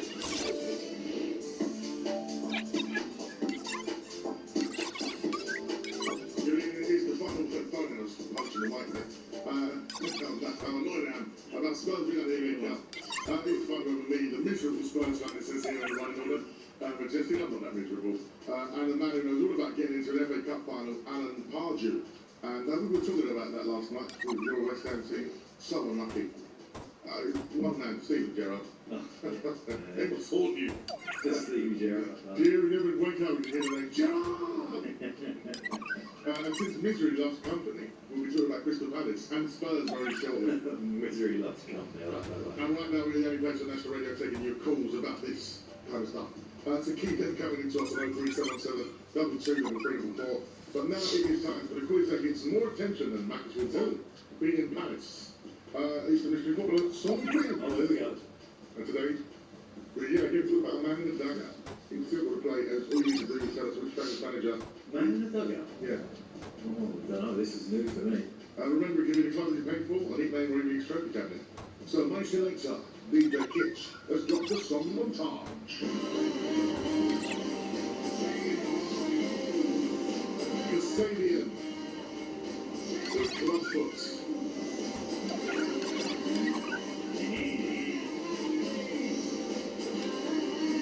Picture. Why did you lose the sun? Joe Dolce, shut up your face. It's a nicer place. It's a nicer place. I'll shut up your face. And finally, Elvis Costello was watching The Detectives. Elvis Costello in the clubfoot. And Joe Dolce, shut up your face. And watching The Detectives, Elvis Costello. And Marianne, it's a player, not a manager this week. He's got his hand up, he's done it again. You know, sorry guys, I missed the better here. It is the producer, Ross. Didn't bother to change the sheet from the last time, did he? He goes in the sin bin with all those players who come into the first team yesterday and let their managers down. And they should have delivered. But going back to that, shut up your face. True. Ray Santilli was part of that. They've got that song out. I'm not sure if he produced it or actually sung on it. He's a friend of mine, and he was the guy that remember Anna Beck in Alien Autopsy. I will do, of course. That was him. They played one I think it was Ant who played Ray. He's a good guy. We'll get him on the show. Yeah, one day. Yeah. And do you think you know the answer to the mystery footballer quiz with those clues? Text us at 8, 10. We didn't give out any clues really, did we? Really? Well, as it goes on. Yeah. I bet it's already last time. You did, yeah. 03717 2233 44. On Saturday, we saw one of the biggest shots in FA Cup history. At 16 at Macclesfield FC beat Crystal Palace. Crystal Palace being the biggest shot of all time in the FA Cup getting beat. Yes, they lost 2-1. And it was the biggest gap between, you know, the Slay and the Slays. It was a ridiculous media kind of headline. Well, it's not, because this is how it sounded on TalkSport.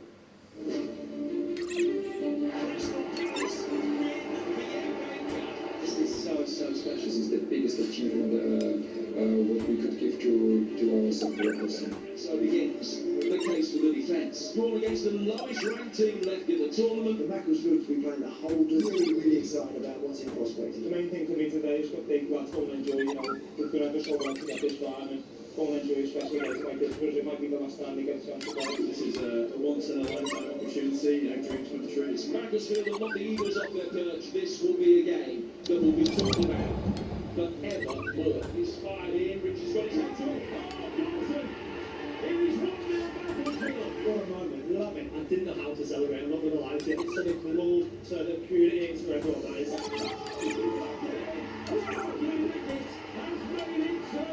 Yeah, these are the moments to play football for. Listen, that fair play before you, stuff like this can happen. There's also the added poignancy. Less than a month since lost one of the Macclesfield players in that horrendous accident, Ethan McLeod, always remembered, and that just adds just a little bit more to this today. It must be one of the biggest, if not the biggest shock of all time. Macclesfield, who 5 years ago didn't even exist as a football club, have knocked the holders out. That's outstanding here on TalkSport as you said, Macclesfield knocking the holders Crystal Palace out of the FA Cup. Well, before we talk about the game, at full-time Macclesfield boss John Rooney. Yes, John Rooney spoke to TalkSport and had his say. No, I don't know. It feels surreal, but I didn't think I think we deserved to win the game. If we want to be totally honest, I thought every one of them, from the man, from the first whistle we see in the first ball in the corner, we were on the front foot. We didn't just sit back and, you know, solve it up apart from the last couple of minutes where they had a little bit of pressure. You know, I thought we deserved winners, but listen, did the dream of it? Did they think we could do it? Probably not, but listen, that fair play before you, stuff like this can happen, but it weren't just a fluke performance. I thought we were outstanding. Some of the stuff we played, and defensively we were absolutely solid, so I thought we had full deserved winners. And on the flip side of that, Crystal Palace manager Oliver Glasner was not best pleased with speaking to TalkSport after his side exit from the trophy that they hold, the FA Cup. Yes, congratulations to Macclesfield. So very disappointing afternoon, embarrassing afternoon for all of us. No explanation, no excuse for the performance we showed, and So it's pretty clear that now to make some changes. Whatever decisions I have to think now the next 2 days about it, and then we will change a few things because this is not acceptable for anyone, not for the players, not for myself, not for the staff, not for the club. And let's see what kind of ideas I have. So you heard it there. The manager, Ola Glasner, was not best pleased with Crystal Palace. Here's the stats pass. Max Phillips played the National League North, as I mentioned before. They are ranked 117 places below Premier League side Palace, meaning this was the biggest upset in the competition of all time in terms of league places. In personal league places, yeah. Cup Holders Palace are now without winning 9 games. There have only been 9 non-league wins against top opposition in the past 100 years of the FA Cup. Spurs won the cup as a non-league team. I learned that yesterday. Yes, indeed. 1901, does that sound right? It's like the Spurs when the year ends is one. Of course it is. That silly song. It's not, it's truthful. So anyway, let's go back to the Palace, right? Yeah. Because the biggest FA Cup shock was Liverpool would beat us 9-0 for us to turn them over 4-3 in the semi-final when they were a property. We got even better than they are now. And they happened to fall on my head, yeah. But let's go back, let's take nothing away from that. Brilliant. There's a couple of excuses I will offer up. Pitch, I was told, didn't play very well. Don't blame the pitch parts. Come on. The manager was not very pleased with the players that he put into the team. He was very upset. But no, what a start to the whole weekend, wasn't it? Yeah. Saturday morning, it's a tough gig, that. It set the tone for the FA Cup. As you said, I think the cup needed this weekend. You said brilliantly in the green room. You said, I don't know why, but this felt like a really good third round of the FA Cup. And it's all the stories and the dreams that we've had over the years gone by. And I Scott Whitmer yesterday talking about the FA Cup final, the day that everyone used to watch it from 9 a.m. until, final whistle. And it was that, the FA Cup. That was part of the build-up. You'd have the wives doing little games, running up hills and soapy hills and stuff. But that's funny because, even me growing up in the 90s, I remember every FA Cup final. Oh, major. The Liverpool, that green and white kid losing 1-0 to United was a camera. When Di Matteo scored for Chelsea against Barra, when United beat Chelsea for 1, you remember all of them because the FA Cup's so special. Sunderland, who now got a revival, and we go there, they won yesterday. But we needed that for the FA Cup. Yeah, I think the FA Cup desperately needs some sort of boost. And actually, the coverage that Premier League gets, and it's all, that snobbish attitude that sometimes the Premier League can have, it kind of puts the FA Cup down a little bit. We had a call yesterday, I think his name was Paul, if I remember rightly. I hope it was. If it wasn't, I do apologise. But he is a Spurs fan. He's a Macclesfield fan, right? Okay, so double up. Yeah, so that's his local team. Like my local team's Enfield, for example. Sure.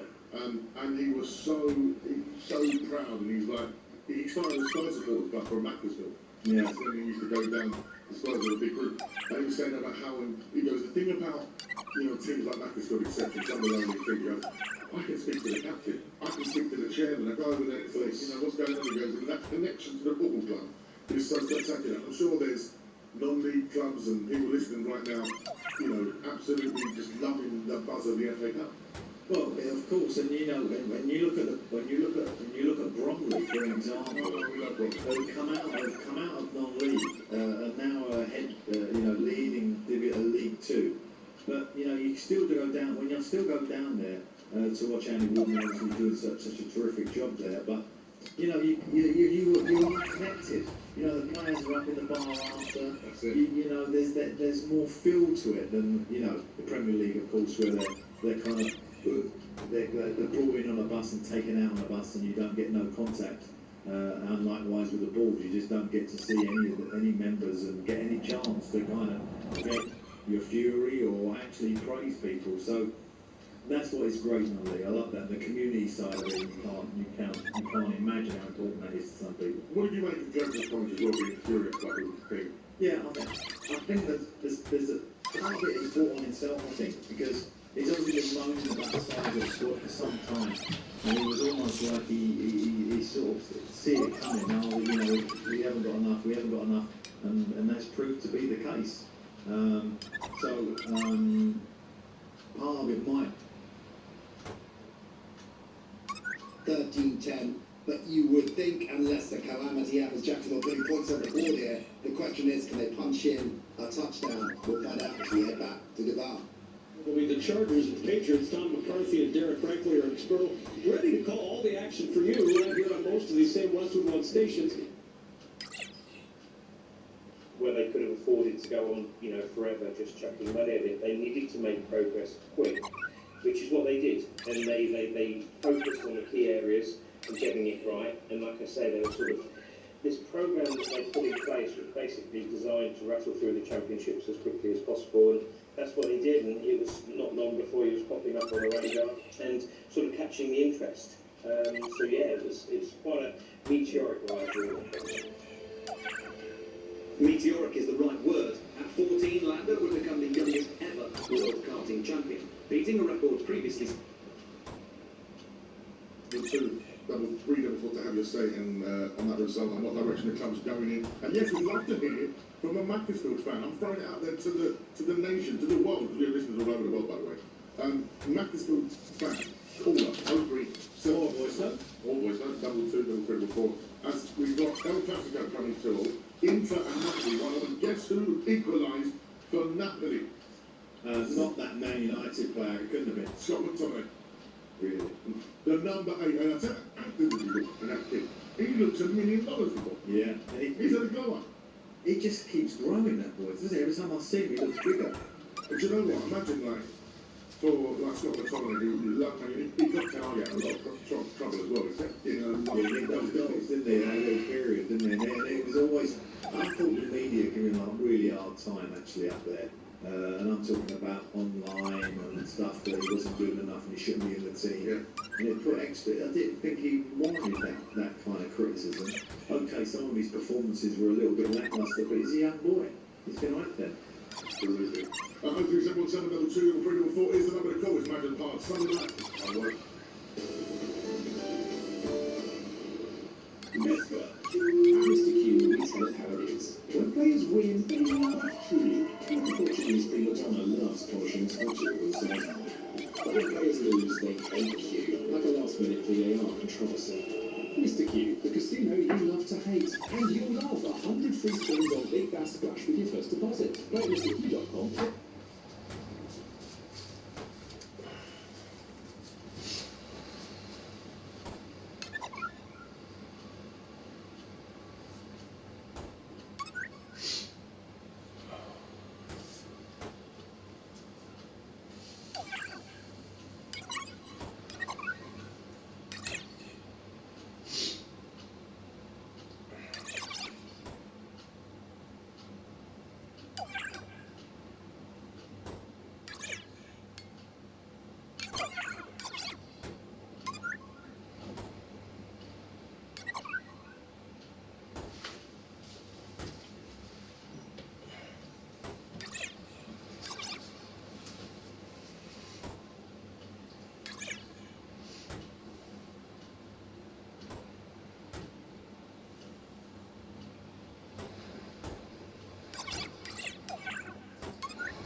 We've been challenging for the last couple of years. Okay, second, and people say no one remembers second, but I'll tell you what, the club will remember second, the way it's been run.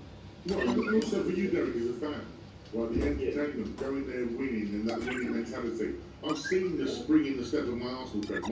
My friends who are Arsenal fans right now, they're so they're so proud of their club, they can't wait to go to the Emirates. You know, and as I said, I really put a lot of that credit down to Arteta and the way he really. The one thing you do know about him is intense, right?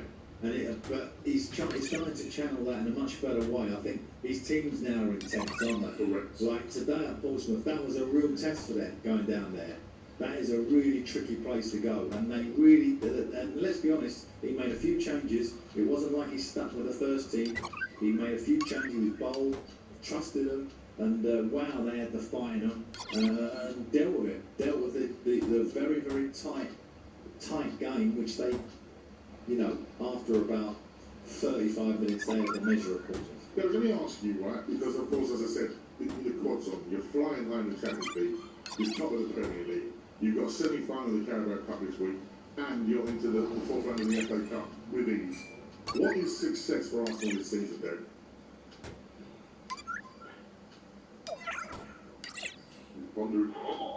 Well, I would say success, the high success is going the Premier League for Arsenal. It really is, you know. But you know how some people say that if Arteta doesn't win it, that's it for him. I don't believe that, because if, just for example, he didn't win it, he finished second, maybe got to the Champions League final, maybe won a Carabao Cup. You can't sack a manager for that. No, you won't sack him if that happens. But yeah, I think if he doesn't win a trophy, let's just say one of those four doesn't come in, then I think the Arsenal fan base will be more than upset this time. Oh, definitely. But if he doesn't win a trophy and he finishes maybe second, get to the Champions League final, and you're probably right. Okay, I agree with that. I agree. But there's one thing I'd like to say before we finish the conversation is, after the sort of maybe online sort of, criticism of Martinelli when he did that for the Liverpool player. Yeah. A couple of days ago, for him to come back and score a hat-trick, his first hat-trick for Arsenal, it shows the mentality and strength of the guy, you know what I mean? Yeah, I agree, and I think, what he did, I'm sure he regretted straight away, and, I've been in that position before. You're losing the game, the opposition are wasting time. He wanted to just get on with the game. He obviously didn't realise, I don't think, the nature of that injury that he has sustained. So some of that criticism was really harsh. And as you say today, it inspired him to jump a little bit higher, I think, than normal. He definitely got an extra inch in his height, didn't he, today, to get those couple of headers, and pleased for him. Yeah. And also, when things weren't going well at Arsenal, there was a lot of clubs suffering around him, but he said, no, the only club I want to play for is Arsenal. So I think a lot of people need to remember that, Good point. I've always felt he was really good talent when he broke onto the scene. Then we got a game against Chelsea when he ran up and scored that goal. I think he's sometimes been harshly criticised by some Arsenal fans. I think he's a very good player. And we saw his quality today against Portsmouth, with all due respect to Pompey. But yeah, listen, let's have to watch Liverpool about after the battle, but they are in a great position right now. And we're going a little bit in terms of... You know what I think was quite impressive about them? And it's this. When Man City just went on that 6-7 game winning run, and they put the heat right on them, didn't they? And they had to keep there was about 2 or 3 weeks where they had to win just to stay 2 points ahead. And then who was the team that gave in actually was Man City, which was very unusual. A couple of results that didn't go their way, and now suddenly got the cushion back. So you got to pay tribute to that. That was a real first-class attitude from Arsenal. That's the first sort of part of the story test. That's not a test. Exactly right, not story test. They've got more coming. They've got Absolutely, of course they are. when they go to Spurs away, and now Spurs Champions League to, to navigate. Yeah, of course. A World Cup season, people not wanting to get injured. Yeah. Lots to deal with. It's not over yet, but it looks very promising for Arsenal this season. Correct. That's some form of silverware. That's well summed up, sir. Yeah, absolutely. 0377 2233. Before coming next, I am legally obliged to talk about a team who ruined my birthday. My beloved Spurs. That's next on the final word here at the sport.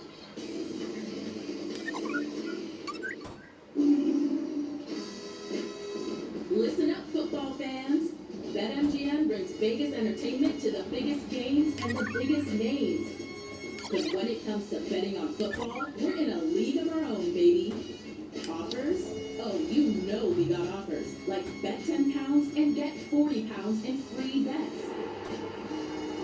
BetMGM. It's showtime. New customers only. Wagering requirements and conditions apply. 18 plus. Please gamble responsibly. The UK's biggest used car sale is on right now at Arnold Clark, with over 20,000 used cars, all reduced. From Kia to Vauxhall, MG to Mazda, and everything in between. Whatever car you're looking for, you'll find a bargain at the real sale. It only happens once a year, and it's on right now. Visit arnoldclark.com to see why it's the biggest used car sale in the UK.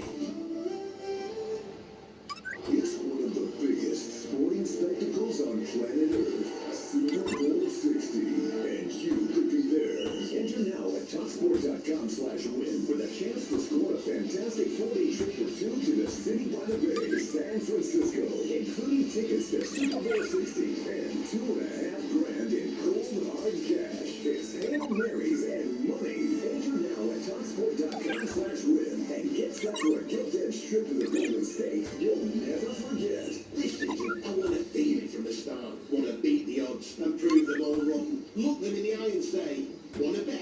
That's right. 18 plus gambleaware.org.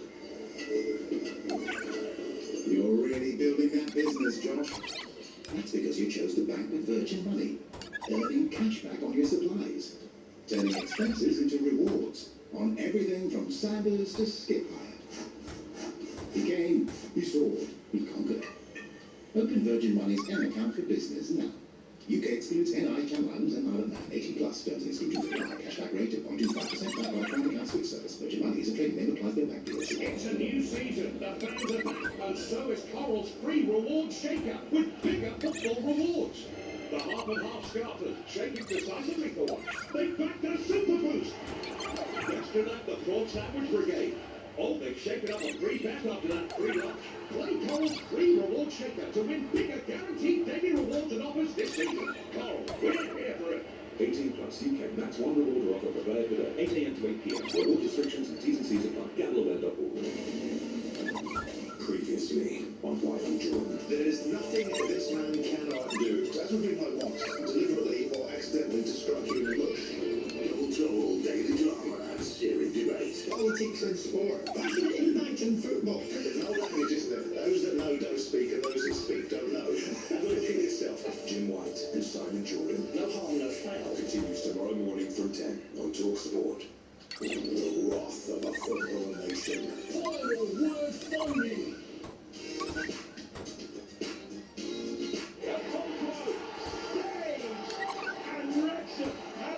Nottingham Forest out of the FA Cup. Macclesfield, who 5 years ago didn't even exist as a football club, have knocked the holders out of Bournemouth in the FA Cup. Right footed forward he goes, save! Save by Aaron Ramsdale, the hero of the shootout. They have their moment, and what a moment for 19-year-old George Birch. Manchester City 10, Exeter 4. Morgan Rogers has scored against Tottenham again, and it's yet more home disappointment for Thomas Frank Sterling. So right footed, blast it into the bottom left-hand corner, and that is 5-1 to Chelsea in Liam Rossinia's first game in charge. Arsenal had a shock early on, but cruised through in the end. The quadruple is on. Oh, that left footed, smashing it in the top corner, and the former Manchester United man, Danny Welbeck, might just have knocked Manchester United out of the FA Cup. And that's how the weekend sounded on TalkSport with wonderful FA Cup action. Absolutely brilliant. As always, On Saturday, there was an all-Premier League clash at the Tottenham Hotspur Stadium. The Spurs took on Aston Villa in the FA Cup third round. Of course, Park was there on co-coms. Some Tottenham booze greeted the final whistle. Spurs lost at home yet again. The Villa going into the fourth round of the FA Cup with a 2-1 win. Let's hear from both managers, starting with Spurs boss Thomas Frank, speaking to towards Joe Shannon about the final whistle for the full time. After the finals. After the finals. For me, Oli goes celebrating just in front of Chapman is walking into it. I think that's very provoking. I don't think it's sportsmanship. But we understand that we just lost a game narrowly. That's one thing. We heated second half and everything got perfect for us. That's why I showed more class and just walk around with them. I underrated how the players respond on the field. The challenge that we face, firstly, for this competition, FA Cup, and the history of Aston Villa. 7 trophies in this competition, long time ago, but 7 trophies. That was both Spurs boss Thomas Frank and Villa boss Unai Emery. And of course, who was in goal for Villa yesterday? Marco Risotto. Risotto. He's in goal yesterday. Right, let's go actually. Yeah, I did. What did you make of the game? Because for me, as a Spurs fan, we went there on my birthday with my friends, my dad, my son, you know, my best mate James. Big up James McManus and Charlie McManus. Ruined, of course, by us getting knocked out of the FA Cup. It was, the first half was dreadful. Second half a lot better. Yeah, listen. You're playing against Villa. And sometimes on the training ground, you're going to make sure that your team is well set. So you encourage the team to get back in their shape quickly and make sure that this team don't play through the lines. Okay? And I think that message, and I've had it as a manager, where I've given my team that message, even at home, get back in your shape quickly, can be counterproductive, and it was for Spurs. So what they did was, as soon as the ball was turned up, they just went back straight into their shape. But not only did they do that, when the balls were coming in between the lines, no one was actually coming out of the shape to confront the ball or confront any pressure. So therefore, Villa had far too much time on the ball. There was no pressure. It was like, and I've been on the sideline. I felt for Thomas Frank yesterday. What his team were actually too honest. They're literally taking him by word of what he said, and they've gone out there and played like robots. Yeah. And in the second half, he's obviously got. Okay, look. You got to step on them. Let's put pressure. Let's go full pressure. We've got Van der Ven on the back. His pace will help us. Go after them. And they went after them. And it was a completely different game. It was. And much more even. And actually, fact, I thought Spurs were on the better side in the second half. When the game was really kind of hot. And that's what Spurs have got to do. They've got to take that model to every half they play now at Spurs Stadium. Because if they step off like they did in that first half, if they give the opposition too much respect, they're going nowhere. But that's why for me, you've always got to start putting him. I think he's one of the instigators. He was terrific. Although he did do a couple of naughty tackles, which was part of the incident. He won the ball. Both of them were overzealous. Overzealous, but won the ball. Yeah. The referee will tell you, you can win the ball and still be booked on sent off. Yeah. Yeah, but anyway, they weren't that reckless. I thought one of them definitely was a yellow card. I think the tackle on Rodgers was late. He did one in the first half where Kamara, I think, got injured. He might be injured, yeah. Yeah, so, you know, he was a... But anyway, he's a catalyst for that. That's what he's about. Cutting balls out, which he did well, intercepting stuff, making tackles, driving the team on. He could have done better. He was probably your man of the match. Apart from Xavi Simmons in the second half, who really did play a lot better. Yeah, and he's starting to show a bit of confidence, isn't he? Yeah. He didn't do really much. He had a couple of little runs, but he has tremendous pace.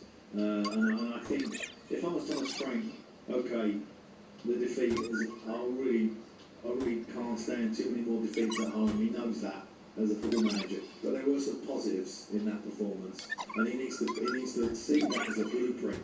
Remember what I said to you when I went into West Ham? It took me a while to get used to bossing games, to understanding that pressure on. That's exactly the point that you need to make, because that pressure that you saw in the second half, the back's against the wall, because you need to go and get the goals. You got to take risks. Yeah. You've got to be like one-on-one with Ollie Watkins at times. Yeah. Yeah, you've got to do that. And in actual fact, When Spurs last beat Villa, it was under Ange, away from home, I think John McGinn got similar. It was on 4-1. You did exactly that because of the highlight we put. Yeah. 1-1 Wally Watkins. So their game plan had to retreat to will play. I'm not saying full Ange. That's not what I'm saying. Because you need to have kind of trigger points. Full Ange would make it blank. You know, one thing that Ange did was that full press, but you know, sometimes you can have trigger points. That one centre-back and as soon as he makes a pass, bang, we're going. And that wasn't happening in the first half. There was no trigger points. There was no pressure. And Villa just played through you and. Oh man, they sliced us open. By the way, Rodgers, really lovely to watch. You know what excites me about that is he's coming to the World Cup. Yeah, for sure. And do you know what? I know there's different players, but in terms of the confidence of what he's doing, I mean, it made me really sad yesterday watching Aston Villa because it reminded me of Spurs and Poch. A couple of years ago, this guy's playing for Middlesbrough in the Championship. Yeah. So it was like, Morgan Rodgers is like Villa's Dele Alli. They've got him from the Championship, who's done really well. He turned that into the Premier League, becoming England international, like Dele Alli went to the World Cup, scored the World Cup. And it just made me realise how far Spurs have gone away from those moments there with Dele Alli, Kane and Son and Eriksen. I just need to get something off my chest about that, because you're absolutely right. The snobberish attitude to the Championship by technical directors in the Premier League is astounding. Because if you don't think there's another Rodgers in the Championship now, somewhere out there, there is definitely. There is somebody out there who's good enough to be in a Premier League team, for sure. And they just get completely washed away unless they get promoted. They get promoted, they have a year, maybe they get relegated like we've had recently, then they get bought. Oh, suddenly they're good Premier League players. No, they were the same player they was in the Championship. I wish some of these clubs would stop looking abroad for the new shiny diamond and look at some of these coarse, rough diamonds that we got in the Championship and find themselves a real nugget. Oh, look at your press. We have to let him go. And then become a shiny diamond in the lower league. What is that down to? Is that laziness? Is it trust? I think it's because technical directors are foreign, they know foreign agents. Okay. And I think that is a big part of it. I think they trust the agents that they know, and those agents that know are giving them foreign players, and they're giving them the shiny bright thing in Belgium, in Italy, and in France in particular, and they're completely ignoring the Championship. I just do not think, with the exception of maybe Brentford and Crystal Palace, who have done really well in the transfer market, who I think do shop around in those areas and have got a good handle on it. But some of the top clubs don't. Do you think, for example, when the guys coming from the Championship, like Morgan Rodgers, they can get up to speed in the Premier League a lot easier because the Championship's intensity?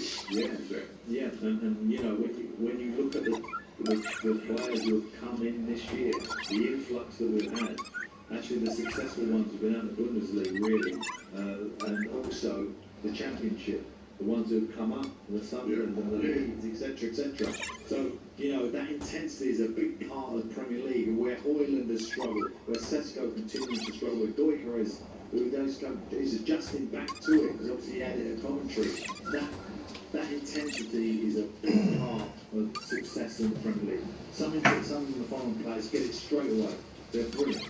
But sometimes, look at Savinho, who's not long out of the Championship himself already. And this is a kid who got rejected here, there and everywhere, and now, and his conduct, by the way, this week was exemplary, wasn't it? Apparently, you told me something quite nice about him.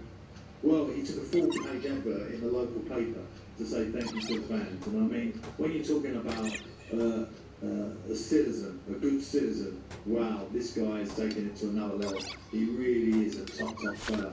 And that's why Manchester City want him. Not only is he technically a great player, got a long throw, left foot, right foot, good in the air, marks at set plays. Wow. You know, where does it stop? Yeah, and that's the kind of person Pep wants. See, Pep likes personalities that he can get on with as well, doesn't he? Brilliant stuff, Mars. Let's talk about Chelsea. Of course, they got a new boss in Liam Senior, off and running a 5-1 victory over Charles, which I think flatters them a little bit in terms of the scoreline, because the goals were quite later on. Another Charles performed really well. But that's what you want, as a gap. They've got a massive game this week in the Carabao Cup. Yesterday I was on with Chelsea fans and broadcaster Roy Jennings, who said that Liam Rosenior is the most undeserved managerial appointment of all time. What do you make of those points?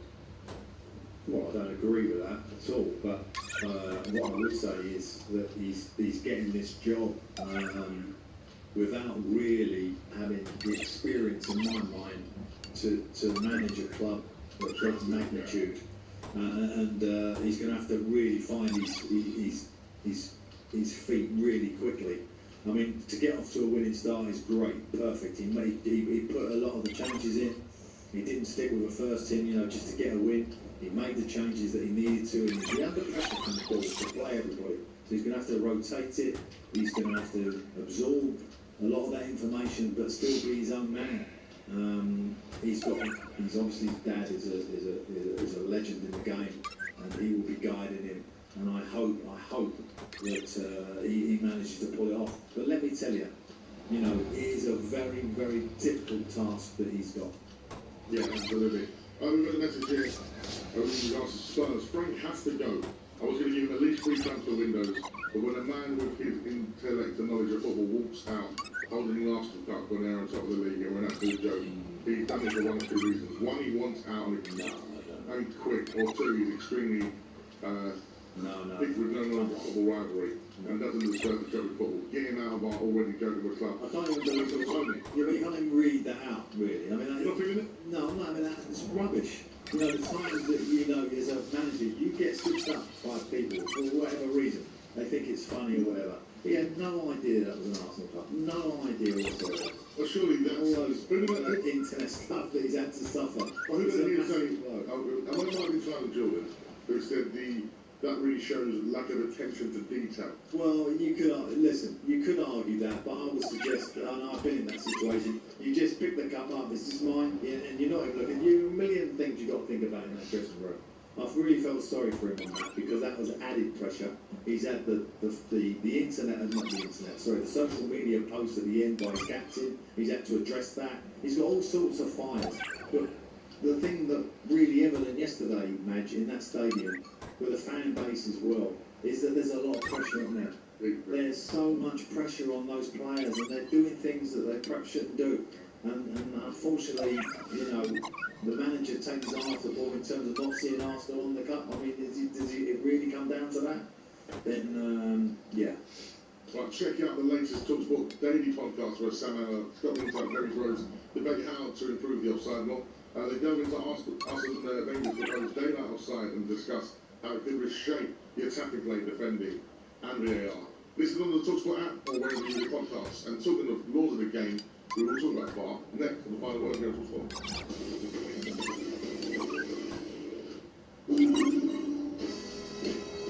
Listen up, football fans. BetMGM brings Vegas entertainment to the biggest games and the biggest names. Because when it comes to betting on football, we're in a league of our own, baby. Offers? Oh, you know we got offers. Like bet £10 and get £40 in free bets. BetMGM. It's showtime. New customers only. Wagering requirements and conditions apply. 18 plus. Please gamble responsibly.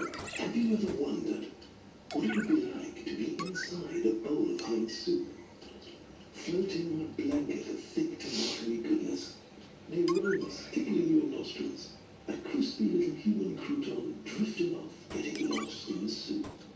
Bathe in comfort. It has to be Heinz. Get that Euro Millions feeling this Friday. 10 UK winners are guaranteed to be millionaires. That's 10 more reasons to dance. 10 more robots, 10 more Lumba, 10 more salsas. 10 UK winners are guaranteed to be millionaires this Friday. Euro Millions from the National Lottery. Play on app. Account terms and procedures. Players must be 18 or over. New year, new you, new wheels. Charge up your new year with Trust Sport and make your switch for 26. Whether you're upgrading for work or play, our friendly team will guide you through the range of hybrid and electric vehicles and offers, including great upgrade savings and 0% APR on new cars and vans to keep you moving. So, make your switch for 26 at your local Trust Sport dealership or trustsport.co.uk.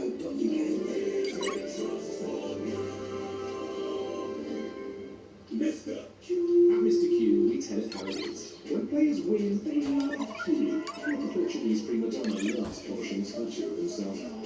The But when players lose, they hate Q, like a last-minute VAR controversy.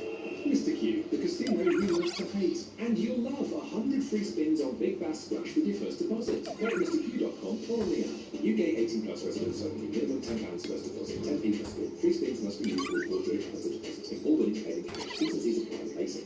New year means a new round of speculation, signings and spending sprees. As the 2026 trading season kicks off, stay ahead with all the deals with the central transfer window updates on TalkSport. And they have been made to pay. Plus, get the inside track on everything from the club moves worth knowing to where the mega money's going. In one unbeatable transfer news roundup with White and Jordan every morning from Chicago Coastal transfer window updates on TalkSport with Intuit QuickBooks. Tackle your self-assessment with Intuit QuickBooks. Search QuickBooks to find out more.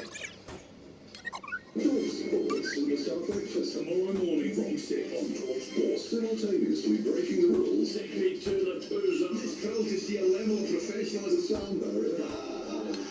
Dear. Providing 12 bottles of wine, 360 cans of beer, Superstar Breakfast Tomorrow morning from 6 on TalkSport. The stadium at Club Foot is the first clue of the mystery football quiz. Joel Dodge had a bit of faith. And watching the detectives and Mr. Stella. So many people got involved, including Mike and Tree. They also said, great show voice. Now, you know the answer? It's Mr. Hotshot Vardy. That's right, Jamie Vardy. Who is birthday today. His birthday today? Oh, yeah, I knew that. Yeah. He's my age. Have you know? Yeah. I remember when he was like tearing up the Premier League and I looked at him going, oh my goodness, he's going to have my age. I mean, you know, when people are talking about that we're going to live longer, you know, I mean, Elon Musk talking about everyone's going to live to 100, and there'll be no problem. You know, you need more than a pension to get to that kind of age. But footballers, there's a good chance that they're going to have longer careers because of the recovery methods that we have, the training methods we have, the supplements that we have.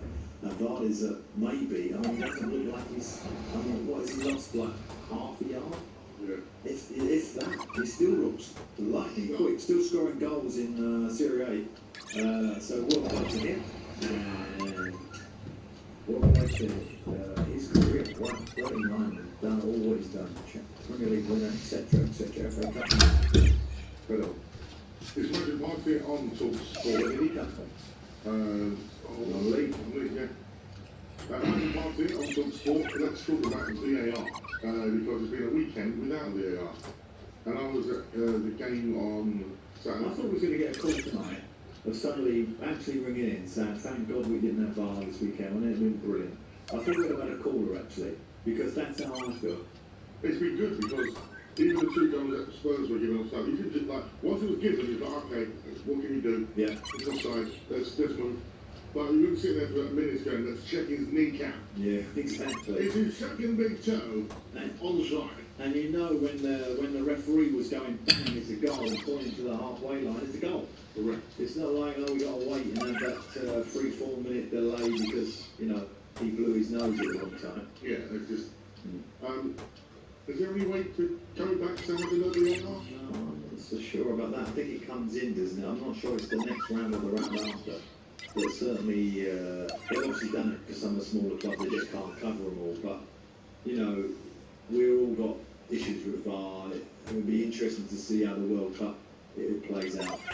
Be a big test for it.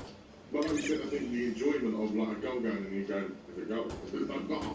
Yeah. Was definitely good. It was nice, wasn't it? And I think fans in the stadium, in particular, I think on TV and, you know, in our world, the media world, it's great. It creates talking points, etc., etc., and you know you can analyse things and blah blah blah. But actually, in the stadium, it's been a negative, isn't it? Where you know you don't know whether to celebrate, or you do celebrate, and then oh my God, you got the hugest disappointment, or you celebrate again when it's finally given after the 4 or 5 minutes that they take.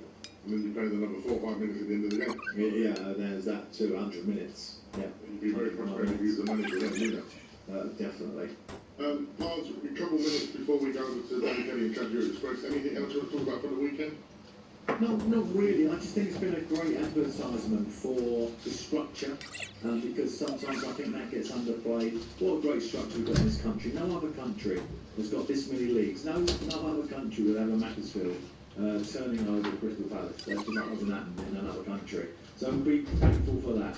And also for our fans. I mean, when you think about all these football clubs, they're all got their own fan bases, of course. Some are huge, like Spurs. I was so impressed with that stadium.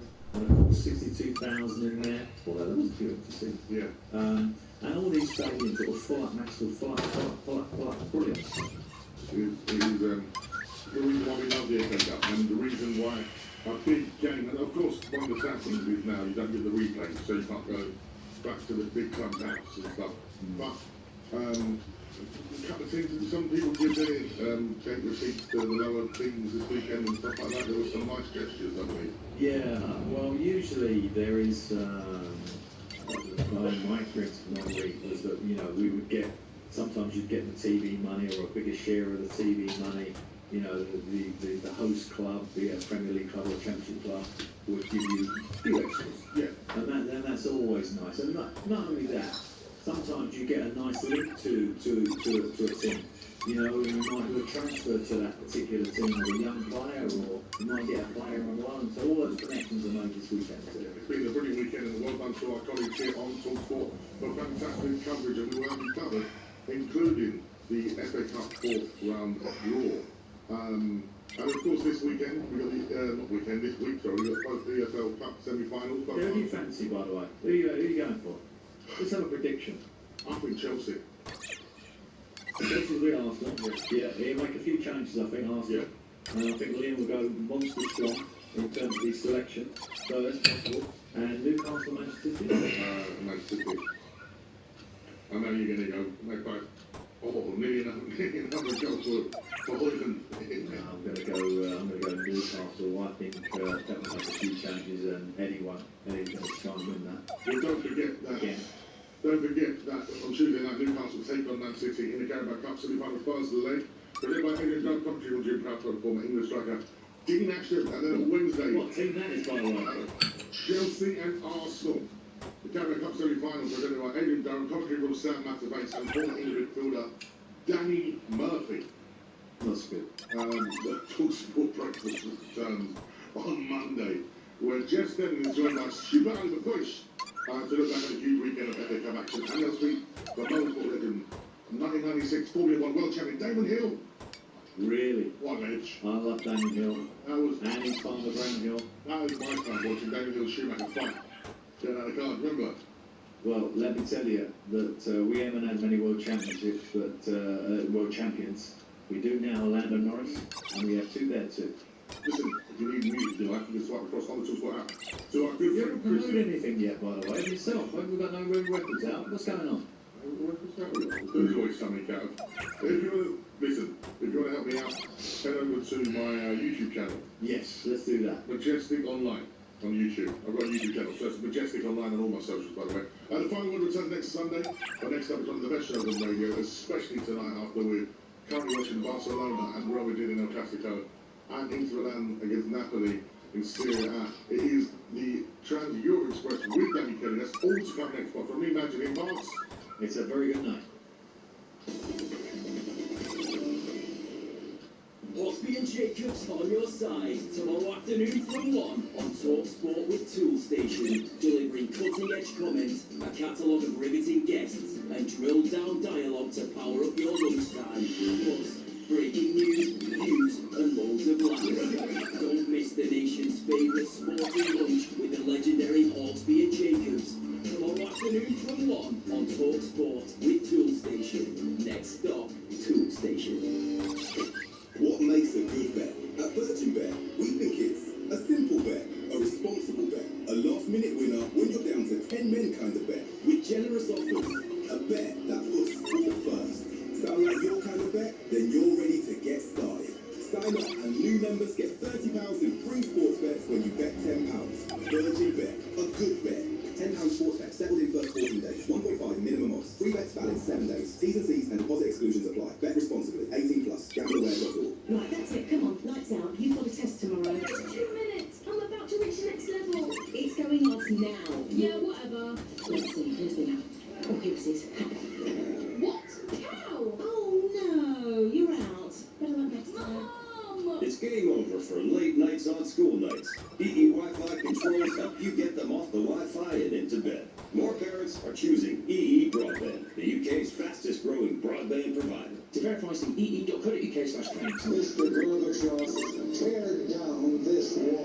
And yes, we will build the wall. The ladies, not for turning. It's going to be a U-turn. It's going to be U-turn Labour. About the U-turn. Times change, but for over 240 years, the Times and Sunday Times have been on the ground, delivering in-depth, trusted reporting, so you can understand what's really going on. Times change. The Times remains. Get that Euro Millions feeling this Friday. 10 UK winners are guaranteed to be millionaires. That's 10 more reasons to dance. 10 more robots, 10 more Lumbergs, 10 more salsa. 10 UK winners are guaranteed to be millionaires this Friday. Euro Millions from the National Lottery. Play on that. Account terms and procedures. Players must be 18 or over. 1089 and 1053 medium wave.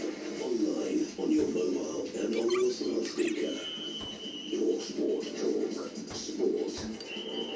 With your sports headlines up, Charlie Pritchard. Good evening. Burnley and Huddersfield has dedicated their 2-1 FA Cup win at Old Trafford to the Albion fans who travelled to Manchester twice in 5 days. Third-round victory follows their 1-1 draw at City midweek. Hudson says he's happy they could reward those who made the trip. Definitely disappointing because of the FA Cup. When the players see the reaction at the end and, deserved to stay. So we're disappointed with the result and probably disappointed with some moments in the game, especially responding to Brian's first goal. Meanwhile, Darren Fletcher's been candid post-match. He told TalkSport the team mentality is fragile. Definitely disappointing because of the FA Cup. I think the players see the reaction at the end and, deserved to score. So we're disappointed with the result and probably disappointed with some moments in the game, especially responding to Brian's first goal. Elsewhere, West Brom have appointed Eric Ramsey as their new boss on a 2.5-year deal. The former United coach replaces Brian Mason, who was sacked on Tuesday with the club 18th in the Championship. Ramsey arrives at the Hawthorns from MLS side Minnesota United and will take charge of his first game at home to second-place Middlesbrough on Friday. And in the rugby, Harlequins thrashed previously unbeaten Stormers 61-10 to secure their place in the knockout stages of the European Champions Cup. In a repeat of last year's final, friendly with Northampton suffered a heavy 50-28 defeat to holders Bordeaux, and Saracens got past Toulouse by 20 points to 14 to all but reach the last 16. Sport news. A British skier has been killed by an avalanche in the French Alps, and a convicted robber has absconded from an open prison in Kent. Talk Sport weather with QuickFit. Whatever the winter weather, Bridgestone Turanza All-Season 6 tyres guaranteed for 25,000 miles. Book today at quickfit.com. Conditions apply. Rain clearing from much of the country by midnight, however further rain will move into the northwest later. A mild but windy night with severe gales across western Scotland. On your mobile and on your smart TV, Trans Euro Express. The weekly international football transmission. From Paris to Panathinaikos, from Oslo to Olympiacos, the Irish most established European football show. Trans Euro Express, TalkSport's big European adventure on TalkSport.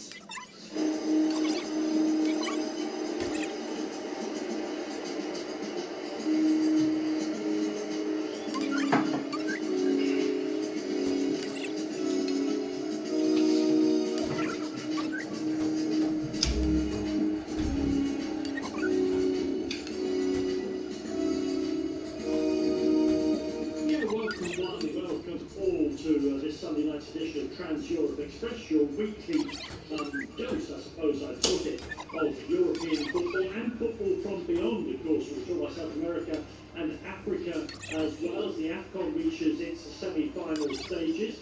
I'm Danny Kelly. With me for the next 3 hours, I'm delighted to say the man without whom, etc., Andy Brassell. And we'll also be bringing you a live simulcast from the game as the sort of wild card playoff matches up and running in the NFL. We'll hear all those over on TalkSport 2. We'll be bringing you a little bit of a live action from the game between San Francisco 49ers and the current champions, the Philadelphia Eagles. All of that, plus a whole lot of other stuff that you know you're going to hear here, including big stories all around the country. Mbappe Watch is the El Clasico edition. reaction when it ends to that huge game between Inter Milan and Napoli at the top of Serie A. Tim Vickery will join us, as I say, from Brazil, and Tony Afoki will join us from Morocco. Welcome one, Bill Common all, and all Fulsha, as they all say in Irish, to every one of you to Trans-Europe Express.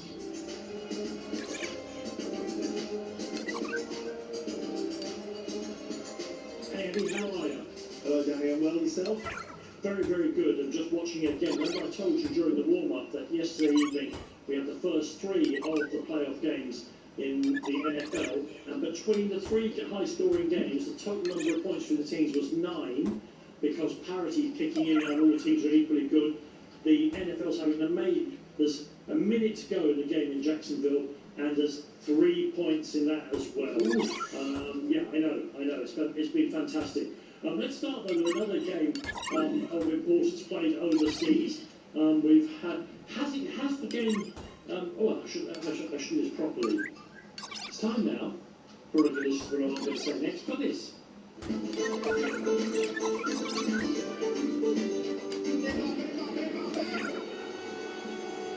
Okay, everybody says you're back with it.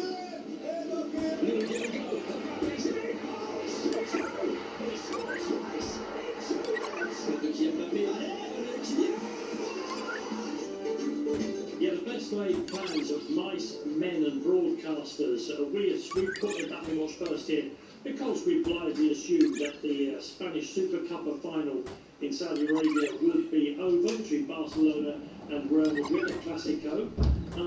But Andy, we're heading as always now with big matches. It is. Another 100-minute match, of course.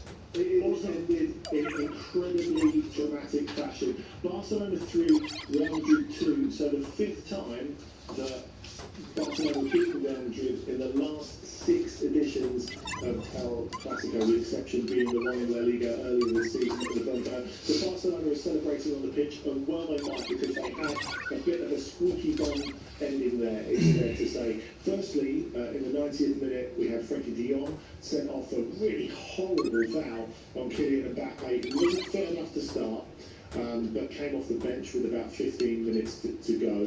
And so after de Jong went, Real Madrid really laid siege to the Barcelona goal, and 2 of the clearest chances ever to equalise that you will see within the space of about a minute and a half. The problem was they both fell to defenders. Firstly, Antonio Carreras, who put it straight at Thibaut Courtois, and then from even closer in, Raul Asensio, who put it straight at Thibaut Courtois. And immediately after that, final whistle. What do we make of it, Andy?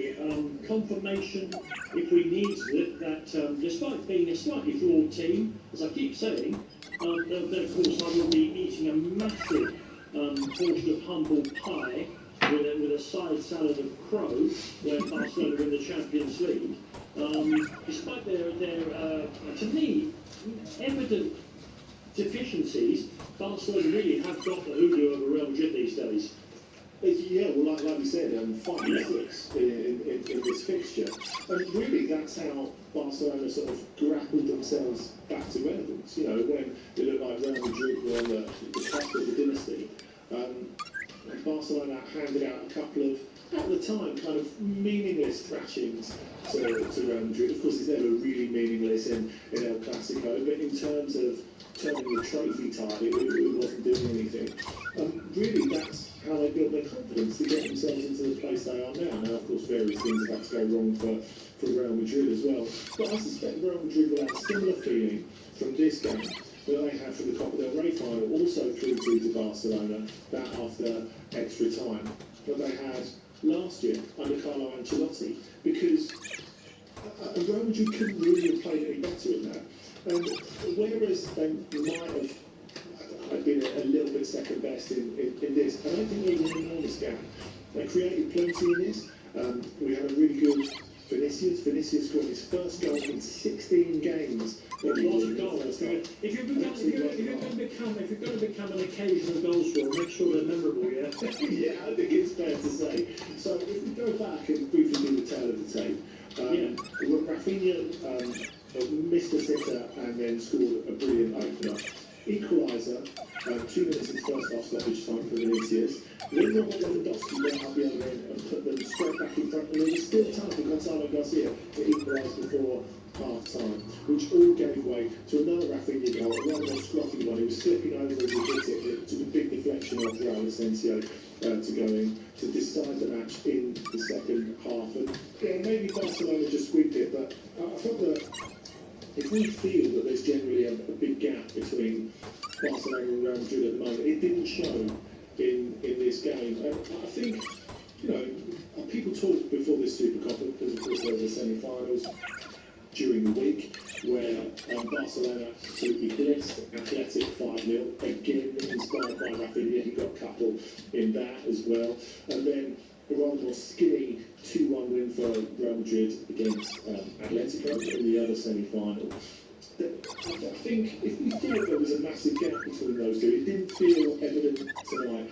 And funnily enough, I think if we look at a couple of the big recent defeats for Real Madrid, and you think of that one against Manchester City in the Champions League, they've come out of it with a lot of credit. I'm not sure you can often say that for Real Madrid, because normally when Real Madrid lose, you know, that's the story. You know, you can't make any excuses, you can't have any context. But in the last couple of months, it's felt that actually we can. And even going out to this Super Cup in Saudi Arabia, it felt as if Xavi Alonso was really under the pump, where I think it feels a little less so. Yeah. Yeah, and I think as well, I mean, people get injuries, and we're seeing from the Premier League, the amount of games and the intensity of the games that people are being asked to play means that several clubs, many clubs have got massive injury lists. They almost need to have a hospital rather than a training ground. But Mbappe, the 10 minutes here are significant, Andy, because if Real Madrid are going to make an attack on Barcelona's lead in Spain and, of course, the Champions League, they need him coming into form in this second half of the season. So it was good to see that the fella's very physical, and he doesn't back down, so he gets injured. And it's good to see him back, because you always wonder whether it's going to be longer than they say, but sure enough, it was about 3 weeks, and here he is back. Yeah, I mean, he's arrived in less than that, really, time-wise. He's done pretty well. I mean, they said he was going to be out for 3 weeks around New Year. We're now on January the 11th, and if they'd have really needed him on Wednesday in the semi-final, it felt like he would have played as well. I mean, always the question was, when this news came up, this is the bit that could torpedo Real Madrid season, as we said last week, because there was the feeling that they'd just been so dependent on the best Kylian Mbappe in a couple of years in the first half of the season. But in fact, they found Gonzalo Garcia could step in and do a good job. Of course, he hit that hat-trick against Betis at this time last week. And so, really, despite the fact that, you know, they haven't come away from Saudi with the Super Cup, and that will be a frustration for them, I think in terms of the overall shape they're in better shape now than we could have imagined on 1st of January. Yeah, we'll be talking about another reserves before we get on to talking about France a little later on, who was also tearing things up. And Barcelona, Andy, forgive my occasional bouts of doubts about them, but while they've got, they're really, I think, for a Barcelona side, you know, since their great side of a decade and a bit ago, they've at times been less than the sum of the parts. If it's the credit here to Hansi Flick is they are more than the sum of the parts currently. They are, and I think when we look back to the early part of this season, where it looked as if their high line was going to fatally prejudice them, it looked as if they'd been really found out, and teams were finding a way to attack them very effectively. By leaving one player like quite a long way offside and then having other players attack from deep when Barca thought they were safe. They seem to have got over that. You know, they're on an incredible run of wins at the moment. And, you know, they're in a really great position. Now, funnily enough, they didn't start the season as well as they could have. And also, they haven't started the Champions League as well as they could have. They were untouchable in the league stage of the Champions League last season. Not so much so in this season's Champions League, but of course it's all about peaking at the right time. Thank you very much indeed for that. Let me just tell you that later on the programme we'll be having 15 minutes dedicated to your questions, Andy will attempt to answer them. I will jog along behind, as always. If you've got questions for Andy, anything to do with European football, not just the transfer window, because we're going to cover that separately, but just what he fancies in various leagues and stuff you want to talk about, players, the World Cup, all the rest of it. Then that number is 81089. You can text us here at TalkSport at 81089. Get your questions in for Andy. I should tell you, Andy, I know people go mad when I go about the American football.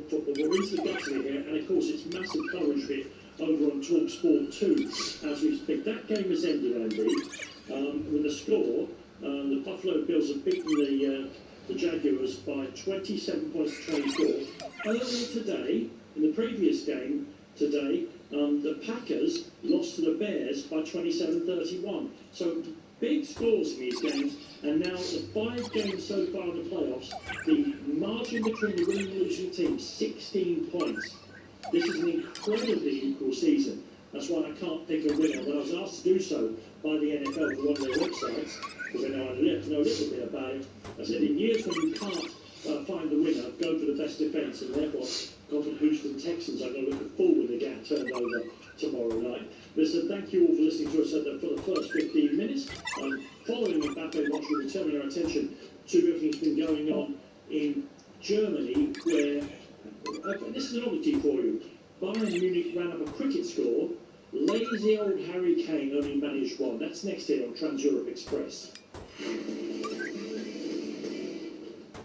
The UK's biggest used car sale is on right now at Arnold Clark, with over 20,000 used cars, all reduced.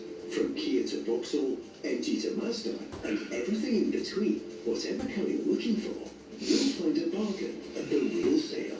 It only happens once a year, and it's on right now. Visit arnoldclark.com to see why it's the biggest used car sale in the UK. Prostate cancer is the most common cancer in men. It's about time we stood together against it. Prostate Cancer UK. Hello, I'm a National Lottery scratch card. Over 5 people a second ring with me. That's like 30 years since I started talking. What? 12 more? 14. Is there a win in store for you? Play the National Lottery scratch card today. Winners is an average set. 3 big play small. Rules apply. Play must be 18 or over.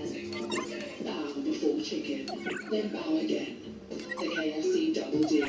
2 fillet burgers and 2 drinks for $5.99. Perform the ritual. Get the deal. Believe in chicken. Until 8th of February, subject to availability. Participating restaurants only. Excludes delivery. Full T's and C's at kfc.co.uk. It's time to scale up that fishmonger business, with free day-to-day online banking for Virgin Money, you'll be a big fish in no time. Now that's a real catch of the day. Open Virgin Money's M account for business now. UK excludes NI account lines and Ireland now. 80 plus fees apply. Tracking and national payments terms and exclusions apply. Backed by current account switch service. Virgin Money is a trade name of Clydesdale Bank PLC. My mum, a legend to the end. But a tough time, made easier by Co-op Funeral Care. A proper chat over a cuppa, a few classic monisms, that camping trip and scared nets. And we've got it. A brilliant goodbye that felt right. We're here in your community to guide, support, or simply talk things through. However you choose to say goodbye, we help you own it. Co-op, owned by you, right by you. So it's Co-op Funeral Care for your nearest funeral home. When you bet £10, you get £50 in free bets. So, want to back your new striker to score the first goal? Your midfield no-stop to get the assist? Want to see there'll be a header? Want to see their striker caught offside? He was born offside. Want to predict the final score? Or both teams to score? Want to get involved for 90 minutes? Want to nick it in extra time? Want to bet £10 and get £50 in free bets? Want to bet? Betfred. New online customers only. 5 £10 free bets. T's and C's and exclusions apply. 18 plus. Gambleaware.org. It's a tasty Tuesday night on the TalkSport Network. From 7, Risky Bolton take on lucky Port Vale in the EFL Trophy on TalkSport 2, with Newcastle versus Man City in the League Cup on TalkSport. 2 games, 2 competitions, 2 hard to handle. Tuesday night on the TalkSport Network. Now, I should have mentioned this when we were talking about Kylian Mbappe during the Mbappe watch. Our poll tonight is, I think it's going to cause consternation. Who's currently, right now, the best player in Europe? The four names we put in are Kylian Mbappe, Lamine Yamal, both who played in that Clasico in Saudi Arabia in the last few minutes, Harry Kane, or Declan Rice. Those are our list of the best players. Yes, I know. They start texting immediately. What about Eric Dyer and all the rest of it? It's Mbappe, Yamal, Kane, or Declan Rice. Get your voting out there. It's a Twitter poll, so you go to X, at TalkSport, at Danny Kelly Words, or at Andy Brassell, 2 S's and 2 L's, and you'll get your chance to vote in that poll. I think it should be a good one. Yes, I think that's what I wanted to say. Next up, Andy, we're going to talk about Germany, where our headline is Bayern batter bunnies, because they always beat Wolfsburg. But I must admit, I didn't watch this game today. I had an eye on the scores, and at one stage, it was 1-1, and then it was 2-1 to Bayern. And I thought, okay, this is the standard procedure. Tell me what the final score was. 8-1 at full time. Oh my goodness. Yeah, it really was something. And yeah, as you say, it was 2-1 at half time, and Bayern had taken an early lead, and Wolfsburg responded pretty well. But of course, we should know our history in this fixture. Wolfsburg are Bayern's bunnies, and have been for a long time. I think it's funny that one of the most famous Wolfsburg-Bayern games we think of is the one where Wolfsburg beat them 5-1 on the way to the 2009 title, where Grafich did that incredible dribble and then back-heeled it in. But that's one of only 3 times they've ever beaten them in the Bundesliga in 50-plus games. So that's pretty much the one-off. Now, so even in all those years when Wolfgang Wolf was Wolfsburg's coach, they still couldn't beat Bayern Munich, yeah? I think you've added a superfluous sentence for your own amusement there. And I'll never forget Wolfgang Wolf. Never forget him. Exactly. And it's been a goal in Italy I think you'll want to describe to us. Yeah, it's a big one. Inter have retaken the lead against Napoli in the 73rd minute. Inter 2, Napoli 1. Now, of course, Hakan Çalhanoğlu missed a penalty in this fixture last season. The first penalty he ever missed for Inter. He's not missed this one. He hit the post in this fixture last season, about 14 months ago. This time under Christian Kivu. He's put it in off the inside of the post. He's sent Vanja Milinkovic-Savic the wrong way. I suspect his heart was in his mouth for a second when he heard that clang of aluminium, or a half second. But it's 2-1 now to Inter. Scott McTominay had equalised in the first half after an early goal. The producer is telling me that one of the people who didn't see that penalty going is Antonio Conte, who's been sent off. His team were quite unhappy about the award as well, but this is a goal that could really matter, because should Inter be the reigning champions, not only is that a notable scalp in itself, but Inter, who we've always argued, well, for the last couple of seasons, actually, Danny, that Inter are player for player the best team in Serie A. Well, they'll be going 5 points clear at the top if this result holds. Yeah, and if that held over the rest of the season, as we've talked about, the most competitive league in Europe would have yet another new champion. No one ever retains the title in Italy since Juventus' great streak was broken. Back to Bayern Munich, 8-1, and only 1 goal for Harry Kane. Yeah, which is remarkable, really, because he's still very much on target to break Lewandowski's single-season record, isn't he? Yeah, that's right. It's his 20th league goal he scored, even if it was completely talking superfluous. A little bit in that direction. It was number 6, but it was his 20th league goal of the season. Great finish, one that really mattered to him personally. But it's interesting because you wondered before this game, would he feast? Because, as we say, Bayern love to play Wolfsburg. It's not a particularly great Wolfsburg team at the moment. And of course, there's the fact that if we go back to 2015, when Pep Guardiola was still the coach, this was the fixture in which, at the Allianz Arena, in which Robert Lewandowski came on a start at half-time and scored 5 goals in 9 minutes. Now, knowing that Kane likes to chase Lewandowski's records, I was sort of sitting there last week hardly thinking, I wonder, if he gets a hat-trick, is he really going to go for it? Is he really going to go for it? And of course it didn't matter, either to Bayern or presumably to Kane, because there was an assist for him as well. He looked like he was really enjoying himself. In our ever busy, I mean sometimes over busy, Trans Europe Express WhatsApp group, in response to the news that Antonio Conte had been sent off, our great friend Daniele Fisichella, of course, speaks fluent. He parla Italiano, says he was on the touchline shouting, shame on you, after the penalty was given, impugning the referee and the officials, and for that he's been shown the red card.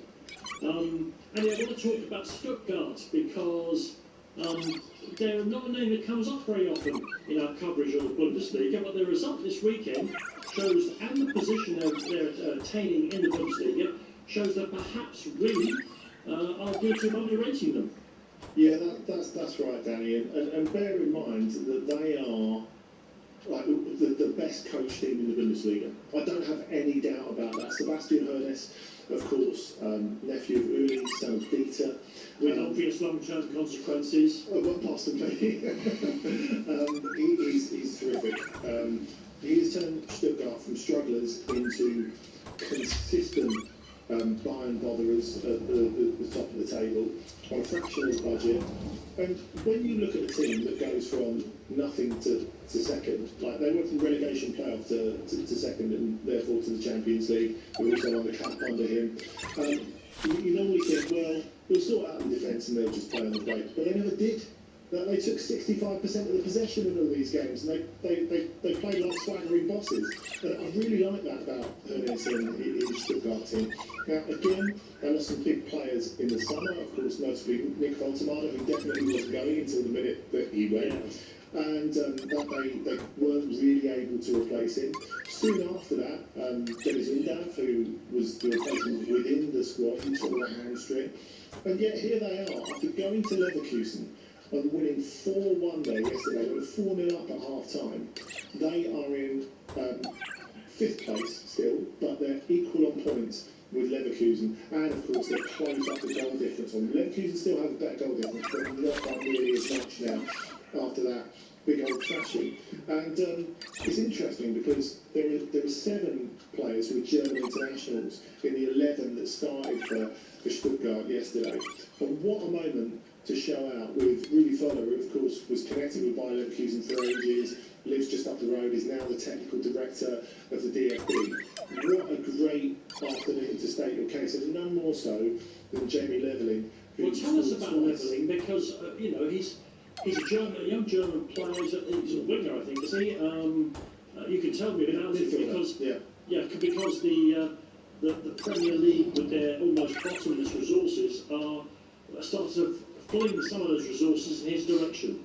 Well, yeah, there's already been a 40 million offer from Bournemouth for Jamie Leveling in this window, and Stuttgart rejected it out of hand because their thinking is, well, if he keeps on playing like this and he goes to the World Cup and plays well, we can sell him for whatever we like.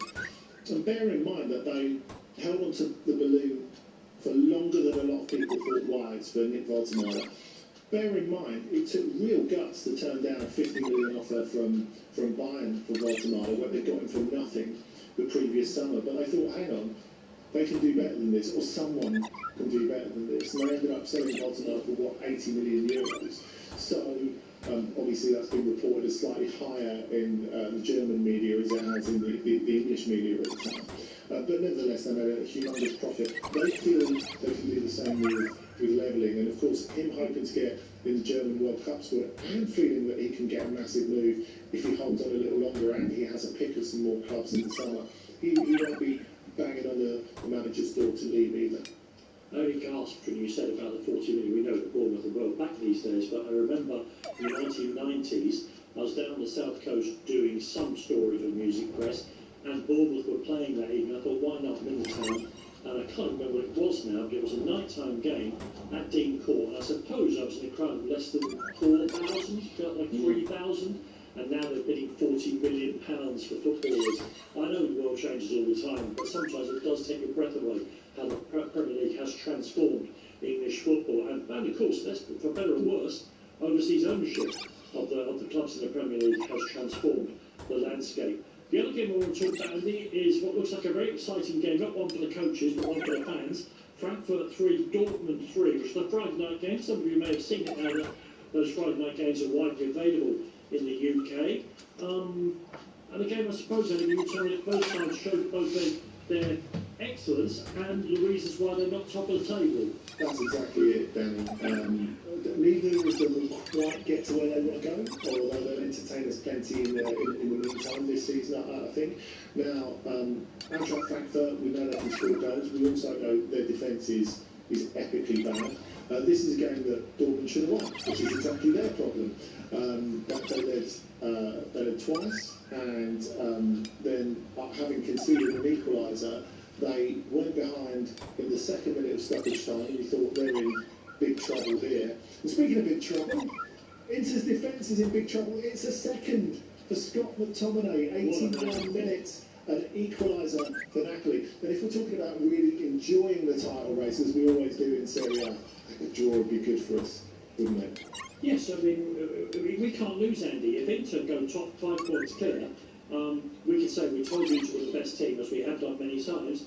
If it's a draw, or if Napoli win, we can say we said it was the most competitive league in Europe. Andy, whichever way it comes out, you and I will be looking at the back of our nails and saying, oh yeah, don't worry about that. Don't worry about Trans-Europe Express. We know what we're talking about. That's exactly it. Most of the time. Go on, yeah, finish. So I guess we've got to finish talking about Dortmund. So a lot of people have interest in them. And upcoming plans for Spurs very, very soon, the Champions League. Yeah, talking of unrest behind the scenes, maybe not quite the same degree of it at Dortmund. But I think the interesting thing is, when they went behind in stoppage time, we thought they were going to fall to an undeserved defeat. But an equaliser for them by Kyle Chukwuemeka, an Englishman who is really highly rated at the club, get fit enough, he's going to be huge